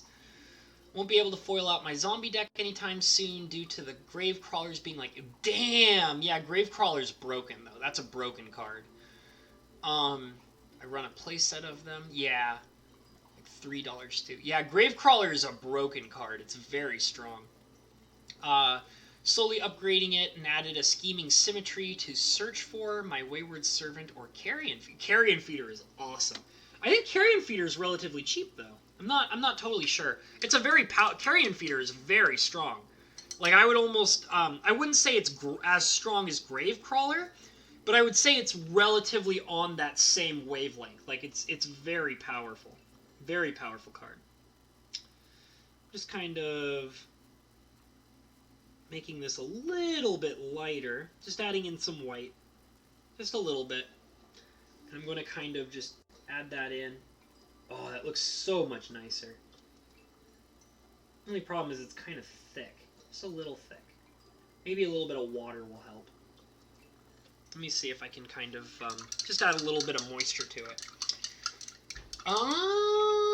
Vengevine has since shot back up due to Modern Horizons. Oh, that's interesting.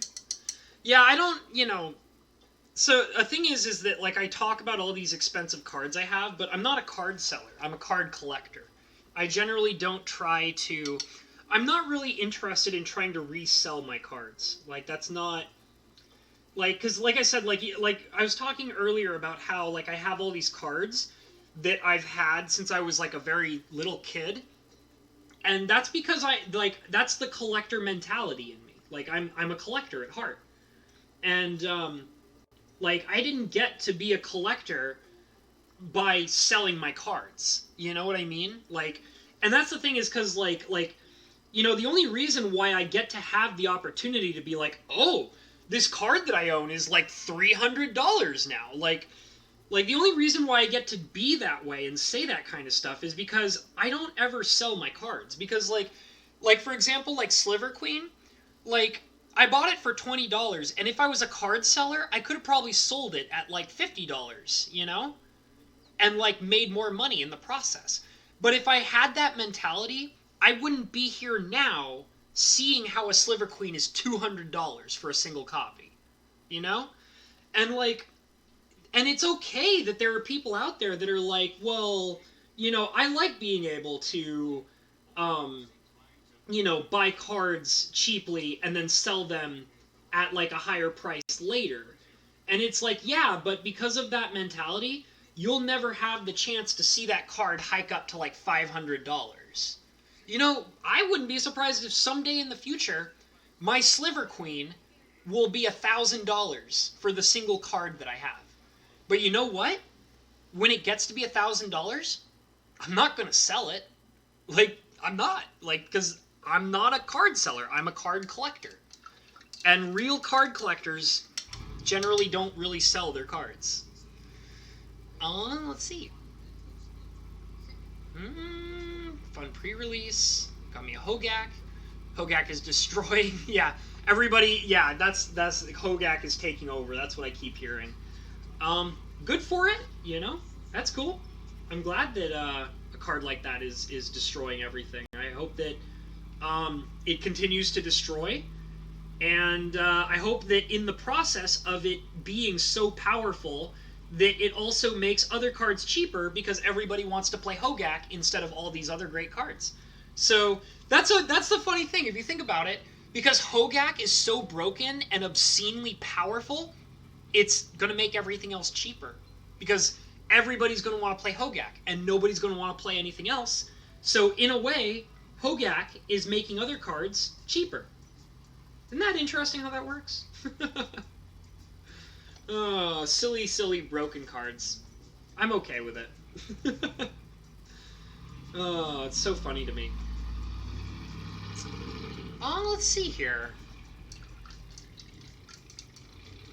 25 cents. You got a Hogak for 25 cents? That's interesting. That must have been when the set was like brand new or something. Oh, unless you're talking about Carrion Feeder. Maybe you're talking about Carrion Feeder. I would, okay, if Carrion Feeder is only 25 cents, that, I'm cool with that. That's fine. Sounds good to me, Buy a playset for $1. That sounds great. Oh, yeah, no, I know. I know Gravecrawler and Carrion Feeder go great together. I think it's like it would be silly to think that they don't go together. They're definitely, yeah, they're crazy together. That's pretty obvious. Too funny. Yeah, Carrion Feeder's cool, but Carrion Feeder has always been cool. I remember when, people were first talking about Carrion Feeder, and they're like, oh my god, this card is so powerful, and it's like, yeah, it's always been that way. And, Carrion Feeder... Was Carrion Feeder an uncommon? Because I think that's what it was. It wasn't a rare. But, that was back in the days where, they used to make, really strong cards in the uncommon slot. I miss those days. Those were good days. That was a good time. Good time. Let's see here. I agree with you, Hob, with the exception of if I can get the same functional card cheaper, I will sell a card of mine. Yeah, I mean, I can see that. Well, the thing is, too, is that another part of having the Sliver Queen, because I was using that as an example, is I tend to, I grow attached to my cards. Because, I build memories with them, and then I don't ever want to sell them because I'm attached to them. And, there's a few things like that where, my Sliver Queen I'm very attached to because I've had it so long in my collection, I don't think I could ever sell that because of all the memories I've had with it.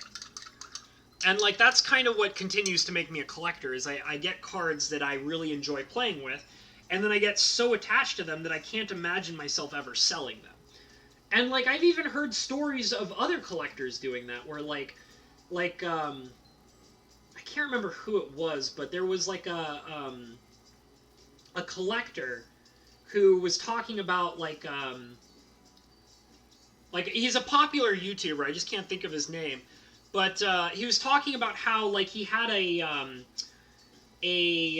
what was it, he had a Time Twister that was, totally messed up and had heavy play to it, and he found out that he could, sell it for a fortune, and even though it was kind of messed up, and he was actually, a card buyer and a card seller. And he ended up, selling his, his Time Twister that he had owned since he was very young. And what happened was he sold it to a particular collector, and he ended up regretting it. And he said that he spent, 4 years tracking down the seller who bought his Time Twister.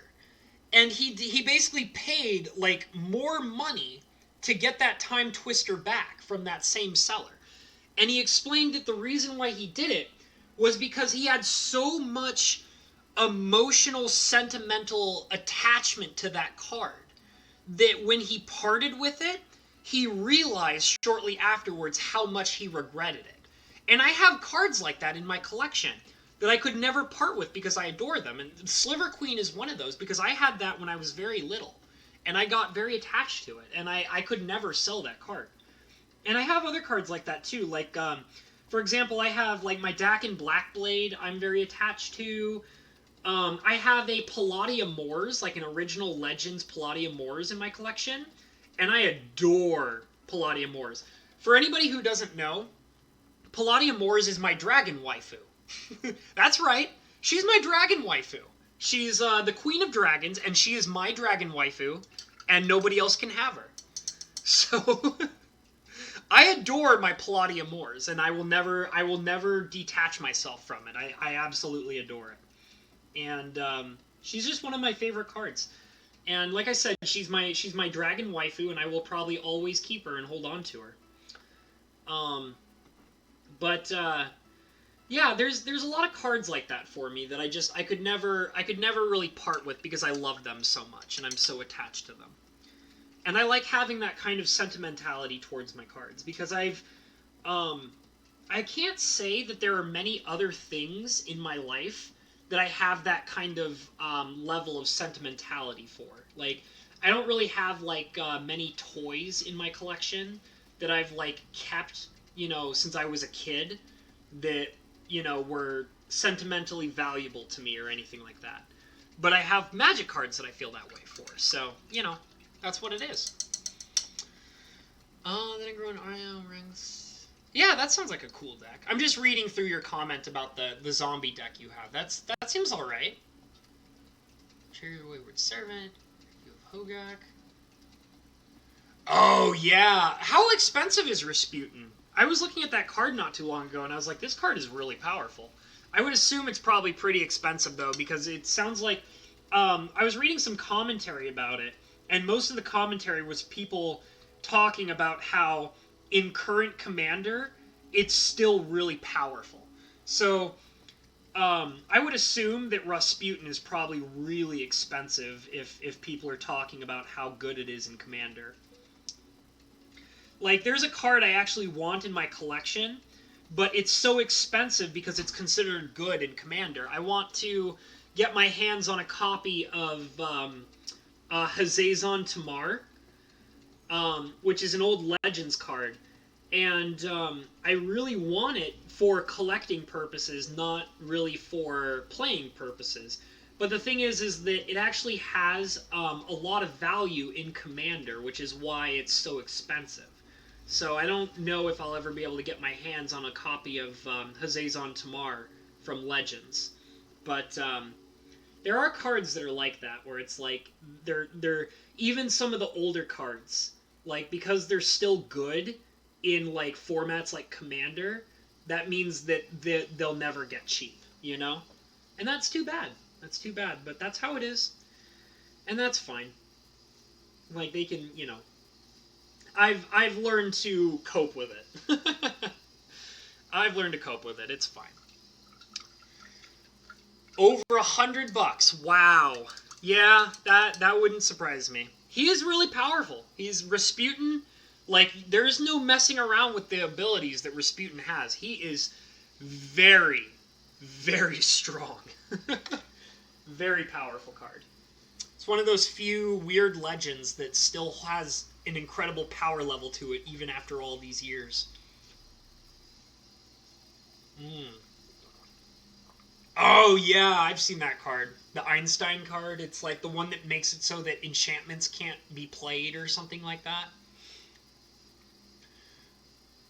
Richard Garfield, PhD. Actually, it's funny you bring that up, Michael's Magic. I actually do have Richard Garfield, PhD on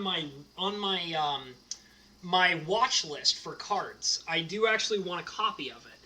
And it's not because that I want to play with it. It's another one of the cards that I want because I want to collect it.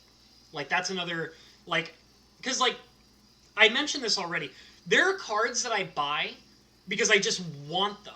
Like, I don't plan on playing them. I just want them. I want them in my collection. And Richard Garfield, PhD is definitely one of those cards. That's a card that I want in my collection. So yeah, I actually have been...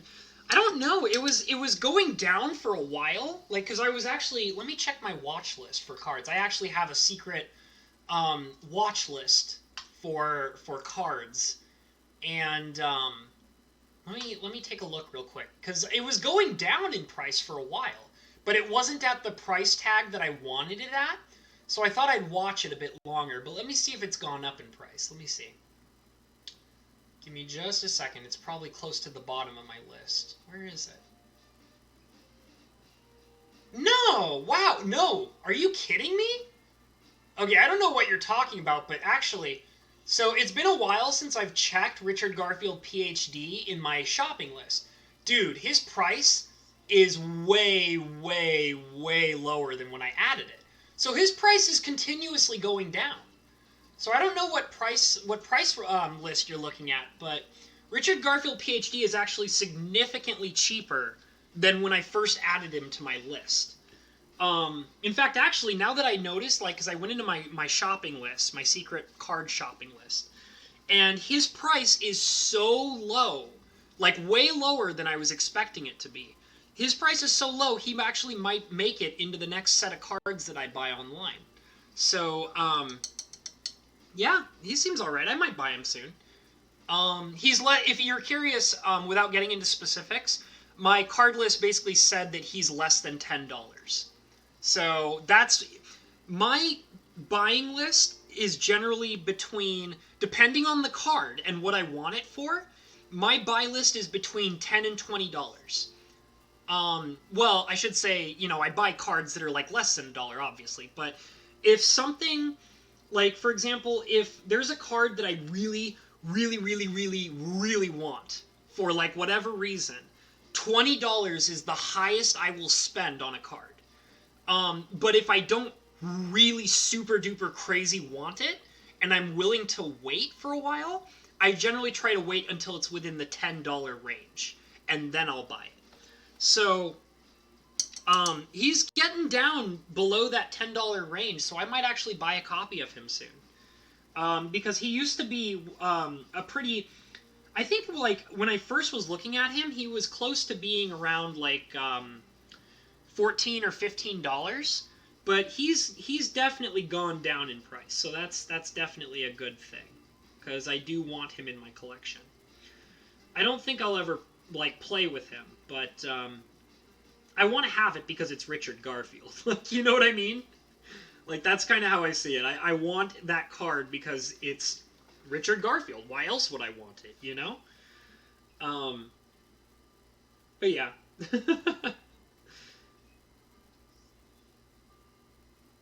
Okay. So I've actually done quite a bit of work on this card, and we're at about an hour and 40 minutes, so I think I'm going to wrap it up here. I think I'm just going to kind of chat with you guys just a little bit more, and then we're going to end the stream off. So, let's see. Rasputin is $100. Oh, you know what? Maybe you were saying very expensive when we were talking about Rasputin, not necessarily Richard Garfield. So I'm sorry if I misinterpreted that. That's my bad. Yeah, Rasputin and Hazazon Tamar are very expensive, and that's too bad. But Rasputin I could do without, but Hazazon Tamar is something I really would love to have in my collection. And the reason why is because this is no joke. The main reason why I want Hazazon Tamar in my collection.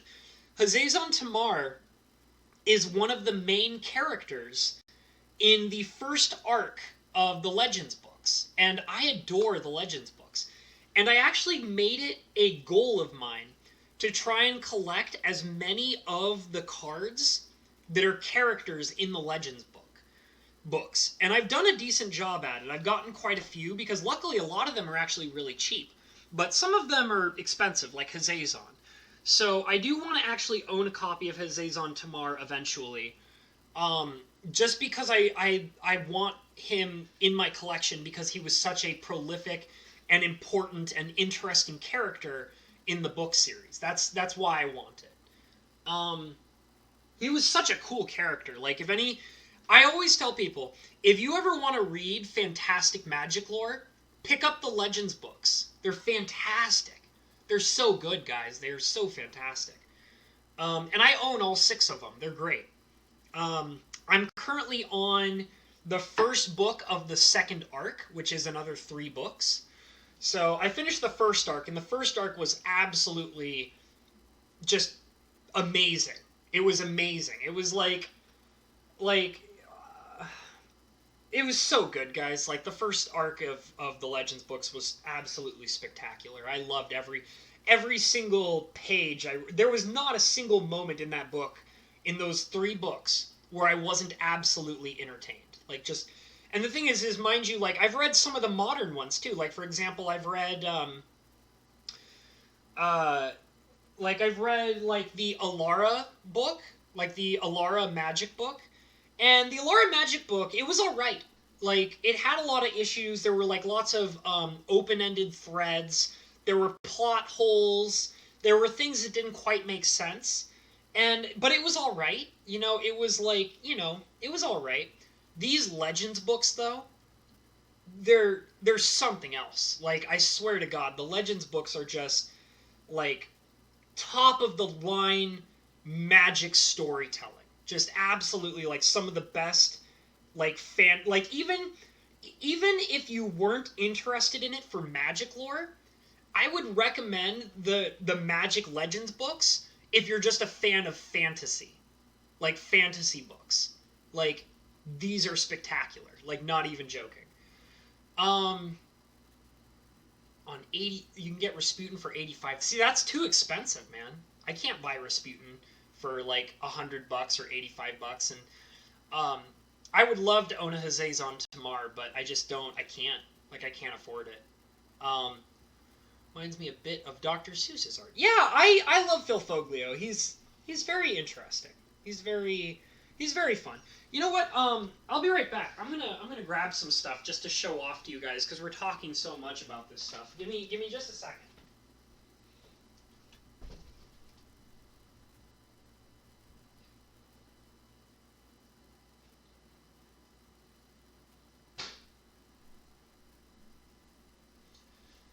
So, I have cards here in my hand that are cards in my collection that I don't really play with, but I just kind of collect. So, obviously, here she is in all of her beauty, the Sliver Queen. Like I said, she has been with me for a very long time, since I was about 14 years old, 13 or 14 years old. Hey, Card Counter, good to see you, man. I'm kind of at the end of the stream, and I thought I'd take some time to just kind of show off some cards in my collection that I adore. I'm very, like, these cards are very special to me. If you're curious about the art, let me go ahead and show it off. This is the progress we've made with today's card.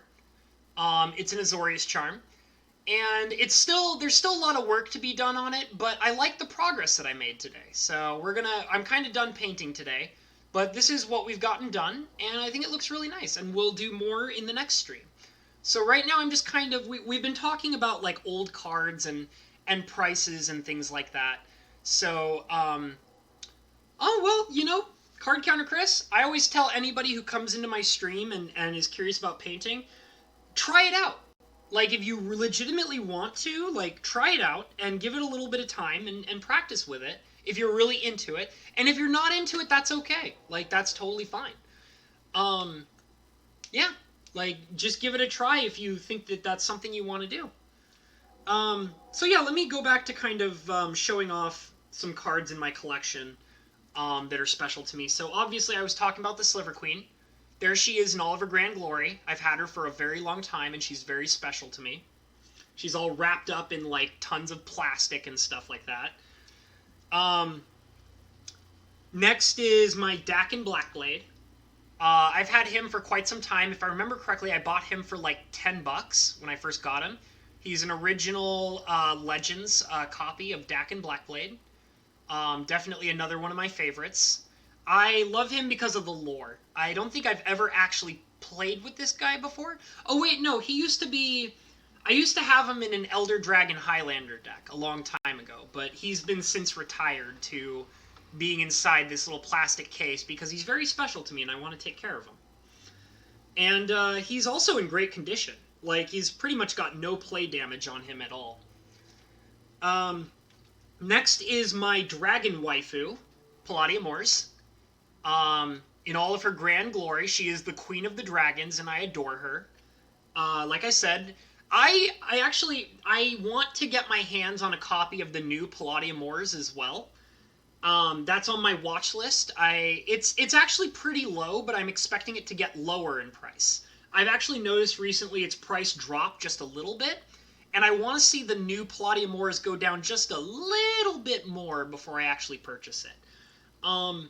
So, yeah, I want to get the other Palladia Mors because she's my dragon waifu. And on top of that, I actually have this dream to one day paint a Palladia Mors to look like a beautiful anime woman. Just to make like a sexy, like, chick with like dragon wings and stuff like that for Palladia Mors. Then she truly will be my dragon waifu. Um, And oh, and you know what? While I'm at it, let me tell a story about Palladia Mors and why she's such a big deal to me.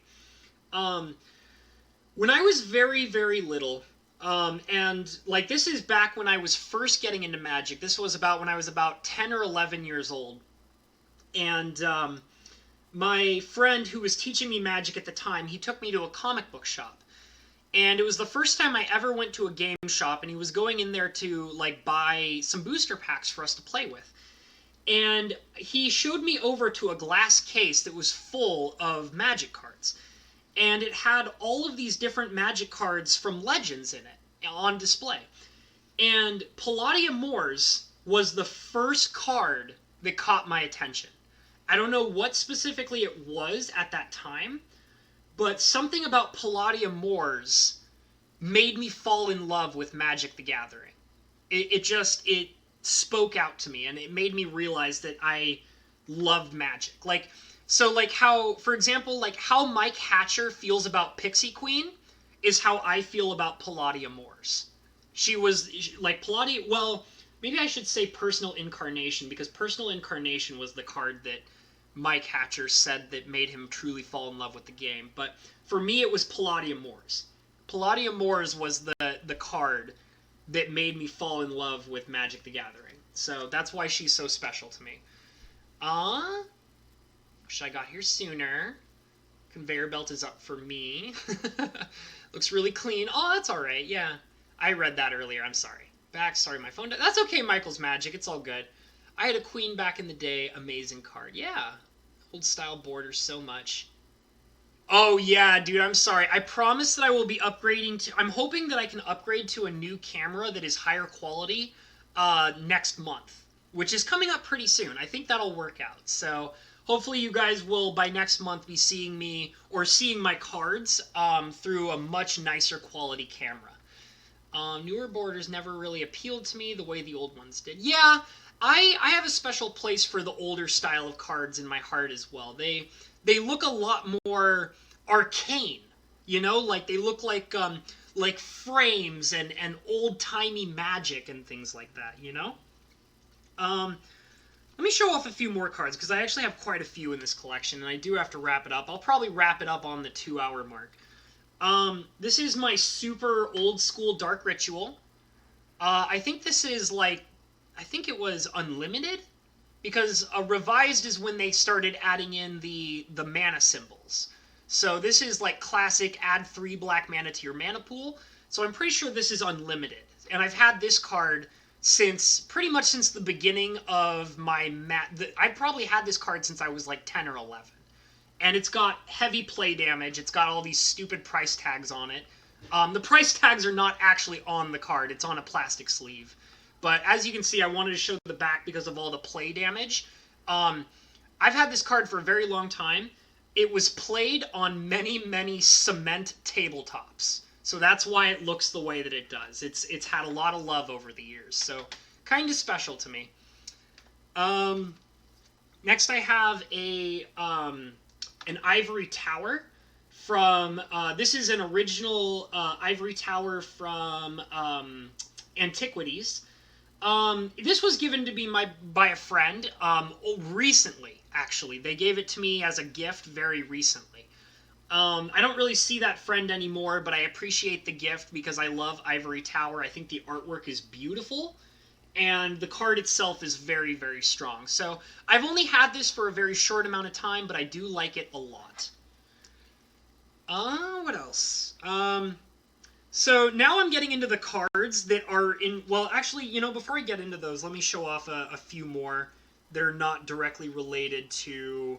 Because I was about to get into the story cards, like the cards related to the Magic books. So before I get into those, I have a Legends Juxtapose. I've liked this card for a very long time. It's just that it's a cool card. I just like it. I like the name of it. It's called Juxtapose, which is very interesting. At a very young age, this card taught me the word juxtapose. So, you know, just kind of cool. I just like it. And the effect is not that bad, you know? I think it's relatively cheap. I don't think this card is worth very much, but it's always kind of had a special part in my heart place in my heart because I love the art and I love the name, and I think the overall effect is very cool. I also have here a, I believe this is, I think this is a revised Library of Lang. I've had this, I bought this. I actually bought this one online for relatively cheap. And, there's actually, the reason why I like this is, I don't know if any of you guys actually know what the Library of Lang is. Because the Library of Lang is actually a thing outside of Magic the Gathering. So for anybody who doesn't know what the Library of Lang actually is outside of Magic the Gathering, for any of you guys who are into Lovecraft, like in other words like Cthulhu and stuff like that, if you guys love Lovecraft, you might know what the Library of Lang is. The Library of Lang is, so first of all, the Library of Lang is an ancient library located on what is called the Plateau of Lang. And the Plateau of Lang exists on a plane, not like in another dimension. And the idea is that the Library of Lang located on the Plateau of Lang in this alternate dimension is basically a gigantic, humongous, ancient library full of forbidden, arcane knowledge that can only be understood by interdimensional beings. And it's literally a piece of lore from Lovecraft. It's literally like this whole Lovecraftian thing where, you know, it's like the forbidden mortal knowledge and things like that. It's really interesting stuff. So I always liked it because of the what it represents as Lovecraftian lore. So that's why I have it, is because it's another piece where it's like, I don't necessarily want to play with it. It's just that it's just, you know, Lovecraftian, and I like Lovecraft, so that's why I have it. Let's see what else. I have a Frozen Shade, and this Frozen Shade I've had for a very long time as well. I've had it since I was a kid. And the thing I love about this Frozen Shade is the pay a black, it gets +1/+1, but it doesn't say until end of turn. So this is the Frozen Shade that could have +1/+1 forever. So I always thought that was really cool when I was a kid, so I kept it. And I've had it for a very long time. So that's pretty much all there is to him. It's just kind of cool. And I know that it was a whole, like, one of the early sets that just had all these Frozen Shades with this misprint on it. But I always really liked it, and I thought it was cool. So that's why I have it. I've had it for a very long time. And in here, so it doesn't look like it, but I have 4 copies of this card, Reconstruction. And they are original prints from Legends, even though they don't have the set symbol. What was really weird is that this was a mass-distributed printing error on all of the reconstructions from Legends. They all don't have the set symbol, which is very weird. Now, Reconstruction I like because of a combination of things. I love the art, I love the flavor, and I also love what the card does, because there is no card that does exactly what Reconstruction does, ever. All it does is it says, bring 1 artifact from your graveyard to your hand. That's it. It's basically a, you know, it just brings artifacts back to your hand. And I thought that was really cool. And these cards are very cheap. You can buy them extremely cheap. And, you know, I have 4 copies of them, and I like them. So that's pretty much all there is to it. So now I'm going to get into the cards that are actually from the Legends books. And like I said, my goal is to eventually own all of the characters in the Legends books as Magic cards. So one of the first ones is Floral Spuzum. So I love Floral Spuzum. Floral Spuzum, first of all, is hilarious because it says, if Floral Spuzum attacks an opponent and is not blocked, then Floral Spuzum may choose to destroy a target artifact under that opponent's control and deal no damage. So just remember, whenever you attack somebody with a Floral Spuzum and the damage goes through, you have to kindly and politely ask the Floral Spuzum, hey Floral Spuzum, would you like to deal damage, or would you like to destroy an artifact? And then you have to be quiet and listen very carefully so that you can find out what the Floral Spuzum wants to do. because that's important. It's not you that makes the choice. The floral spasm has to make the choice. Shh. The floral spasm is thinking.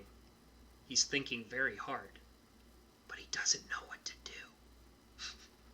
So, that's what I always loved about this card. But actually, the floral spasm is also a character in the actual Legends books. The floral spasms were actually horror creatures. They were basically humanoids that drank a forbidden nectar that transformed them into these horrific creatures that then went around and basically desiccated other humanoids. So they're pretty interesting. They're very grotesque too in the books. So that's one.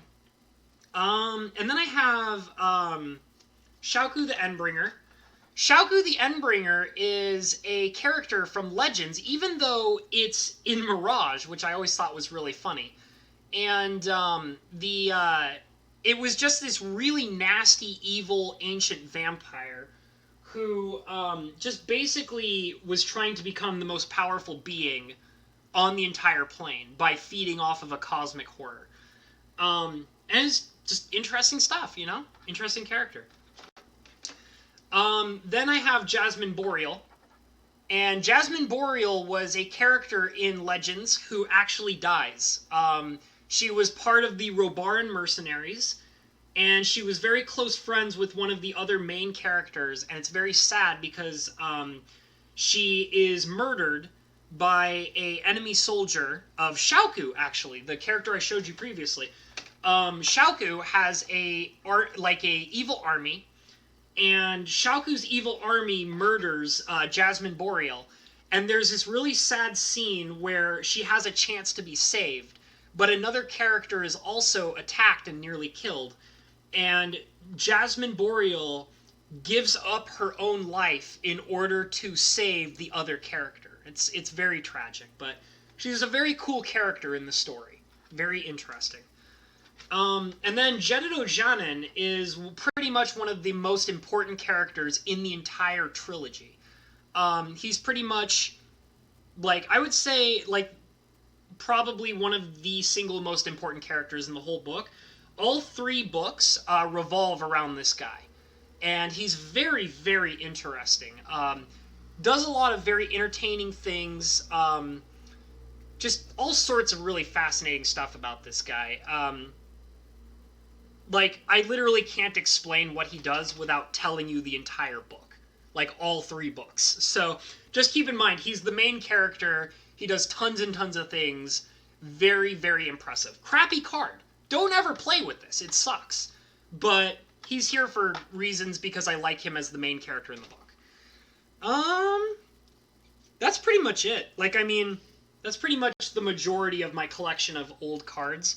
Some of them are really valuable, some of them not so much. But all these cards I would never sell because they all have sentimental value to me. I care about them a lot, and they're pretty important. So that's kind of how I feel. I'm sorry that took me so long. I know we're at the 2-hour mark, so I know I said, I'm going to wrap this up at 1 hour and 30 minutes. Here I am 30 minutes later, so let's wrap it up. I'm really happy to have you guys here. I want Johann, Bo. I've been watching him. He's on my list. He is the main villain of the 3 Legends books, so I do want him in my collection, but I don't actually have a copy of him because he's on the low side of being expensive, but he's still pretty expensive. I think he's like $20. So maybe I'm waiting for his price to kind of go down. I'm not sure if it will go down, but I do want to have him in my collection. So I'm going to read through some of the comments that I missed, and then we're going to wrap it up. Okay, guys? So, let's see. Don't call me a weeb, Michael's Magic. I just now saw that. Don't call me a weeb. Shut up. I'm not a weeb. Shut up. I don't care if I have a dragon waifu. Go away. I love my dragon waifu. Let's see. Mine was Hidden Horror. Lol. I was 11 and all the other kids were playing Pokemon cards. I saw a kid with a Hidden Horror and instantly got hooked on MTG. Yeah! I assumed that you were talking about when I was talking about Palladia Mors being the card that really got me into Magic. Yep. I know that feeling. It's like you see, like, it's like when you first get into Magic, it's like, I kind of like this game. It seems alright. And then you see one card, and you're like, oh my god, this makes me want to play the game. This makes, like, everything, like, about the game for me, you know? So, I know that feeling very well. That was Palladia Mors for me, and I'm glad that Hidden Horror was that card for you, Card Counter. I think the female Elvish Ranger is what really locked MTG in for me. Okay, Bo, that's cool. That's very cool. I like that. I like that everybody kind of has their own special card that drags them into Magic and makes them really, really want to be a part of Magic. One of my favorite cards is Fogbank, just because, hey, Fogbank, don't mess around, man. Fogbank is powerful. It's just like, yeah, you can't do anything unless you can figure out how to get rid of this. Good luck. Nostalgia doesn't always have to be expensive. That's true. I assume that you were probably talking about some of the older cards I was showing that are not worth very much. Yeah, I have a lot of nostalgia for cards that, and I love a lot of cards that are not worth very much, and that's kind of important to me. Fodder Cannon to this day is probably my favorite. Amazing flavor text. Yeah, a lot of people love the Fodder Cannon card. That's the one that's like, step 1, find a cousin. Step 2, put cousin in cannon. Step 3, find another cousin, right? I think that's what it is, something like that. Fogbank used to be a very high pick in drafts in 98-99. Yeah, it's a good card. Fogbank is pretty strong. Do you have a Johann? No, I don't. I know I already answered that question, but I do really... Johann is on my list. Like I was telling you guys, I was looking through my list to see the pricing on what's it called? The Richard Garfield card. I have a bunch of cards in that card list, and Johann is definitely on there. I do plan on getting my hands on one eventually. I am a fellow Amin watcher. Amin? What's Amin? No, I know what you mean, anime. I don't really watch anime as much as I used to, but I still like it, you know? I just don't really watch it. I used to actually keep up with anime on a regular basis, and I just kind of lost interest in it. But I still love what anime is and what it represents, you know? So even though I'm not regularly keeping up with anime anymore, I still like it, you know? Thanks for putting up with my bad jokes. Always funny. It's all good, Man Cave. Don't worry. I'm going to work on your cards soon. We'll definitely be working on this in the next stream to finish it up. But I do plan on actually working on your card very soon, and then I'll be able to send it out to you, and everything will be wonderful. So, my special card sells for 7 cents. There you go. Hey, man, that's okay. But that just means more copies of it for you, right? Do I want a Richard Garfield? I would love a Richard Garfield Michael's Magic. Like I said, it's in my card list, and it's not very expensive. So if you happen to have the ability to send me a Richard Garfield PhD card, I would love it. So, you know, if you're not already on my Discord, I would love to have you guys come into my Discord. Maybe I should post the link for it real quick. Let me see here. Let's see. Invite people. That's really weird. That's so weird. I've never seen it do that before. Let me see if it works. Okay, I'm going to post a link in the chat, and it's going to be it should be a 1-day usage to join in on my Discord for my channel. And this is my official Discord for my channel, so you can come in, we can talk about art, you can talk about Magic, you can talk about, like, we sometimes talk about, like, what's going on in other Magic videos and other streams and stuff. You can show off artwork you like, you know, it's for all sorts of different things. So, yeah, hop on into the Discord if you're not already in there, and feel free to contact me through there, whether it's for the purpose of setting up a commission, or if you want to send me something. Oh, Bo. Bo, stop it. Oh, God, don't. No bad jokes, please. No bad jokes. So, I'm going to wrap it up here, guys. It was very fun to hang out with you guys. So, feel free to look into my DeviantArt page, which is where I post pretty much all of my artwork. I also have in my description below. I have information about my PayPal. So if you want to send me a donation, just for having a fun time hanging out with me, then you can do it that way. That's also the way to send me money for commissions. So I highly suggest that if you want a commission, contact me in the Discord. Let me know that you're interested. We'll negotiate, and then you can send me money through my PayPal in order to get that commission set up. If it's your first time here, please, if you haven't already, subscribe, hit that notification bell so you can be notified whenever I do another one of these streams. I had a great time with all you guys, and I'm going to call it here. I also wanted to say one last thing that I just remembered. Thank you, Bo, because I know you're in here right now. Thank you so much for your very nice donation that you sent me, I think a stream or two ago. I don't know if I got the chance to thank you, so I just wanted to give you a proper thank you in this stream before I ended it. So thank you so much for doing that, Bo. So yeah, I had a great time. Take it easy, guys. And just remember, follow your dreams, because if you follow your dreams, they'll take you exactly to where you need to be. So I'll see y'all later. Have a great time. Bye.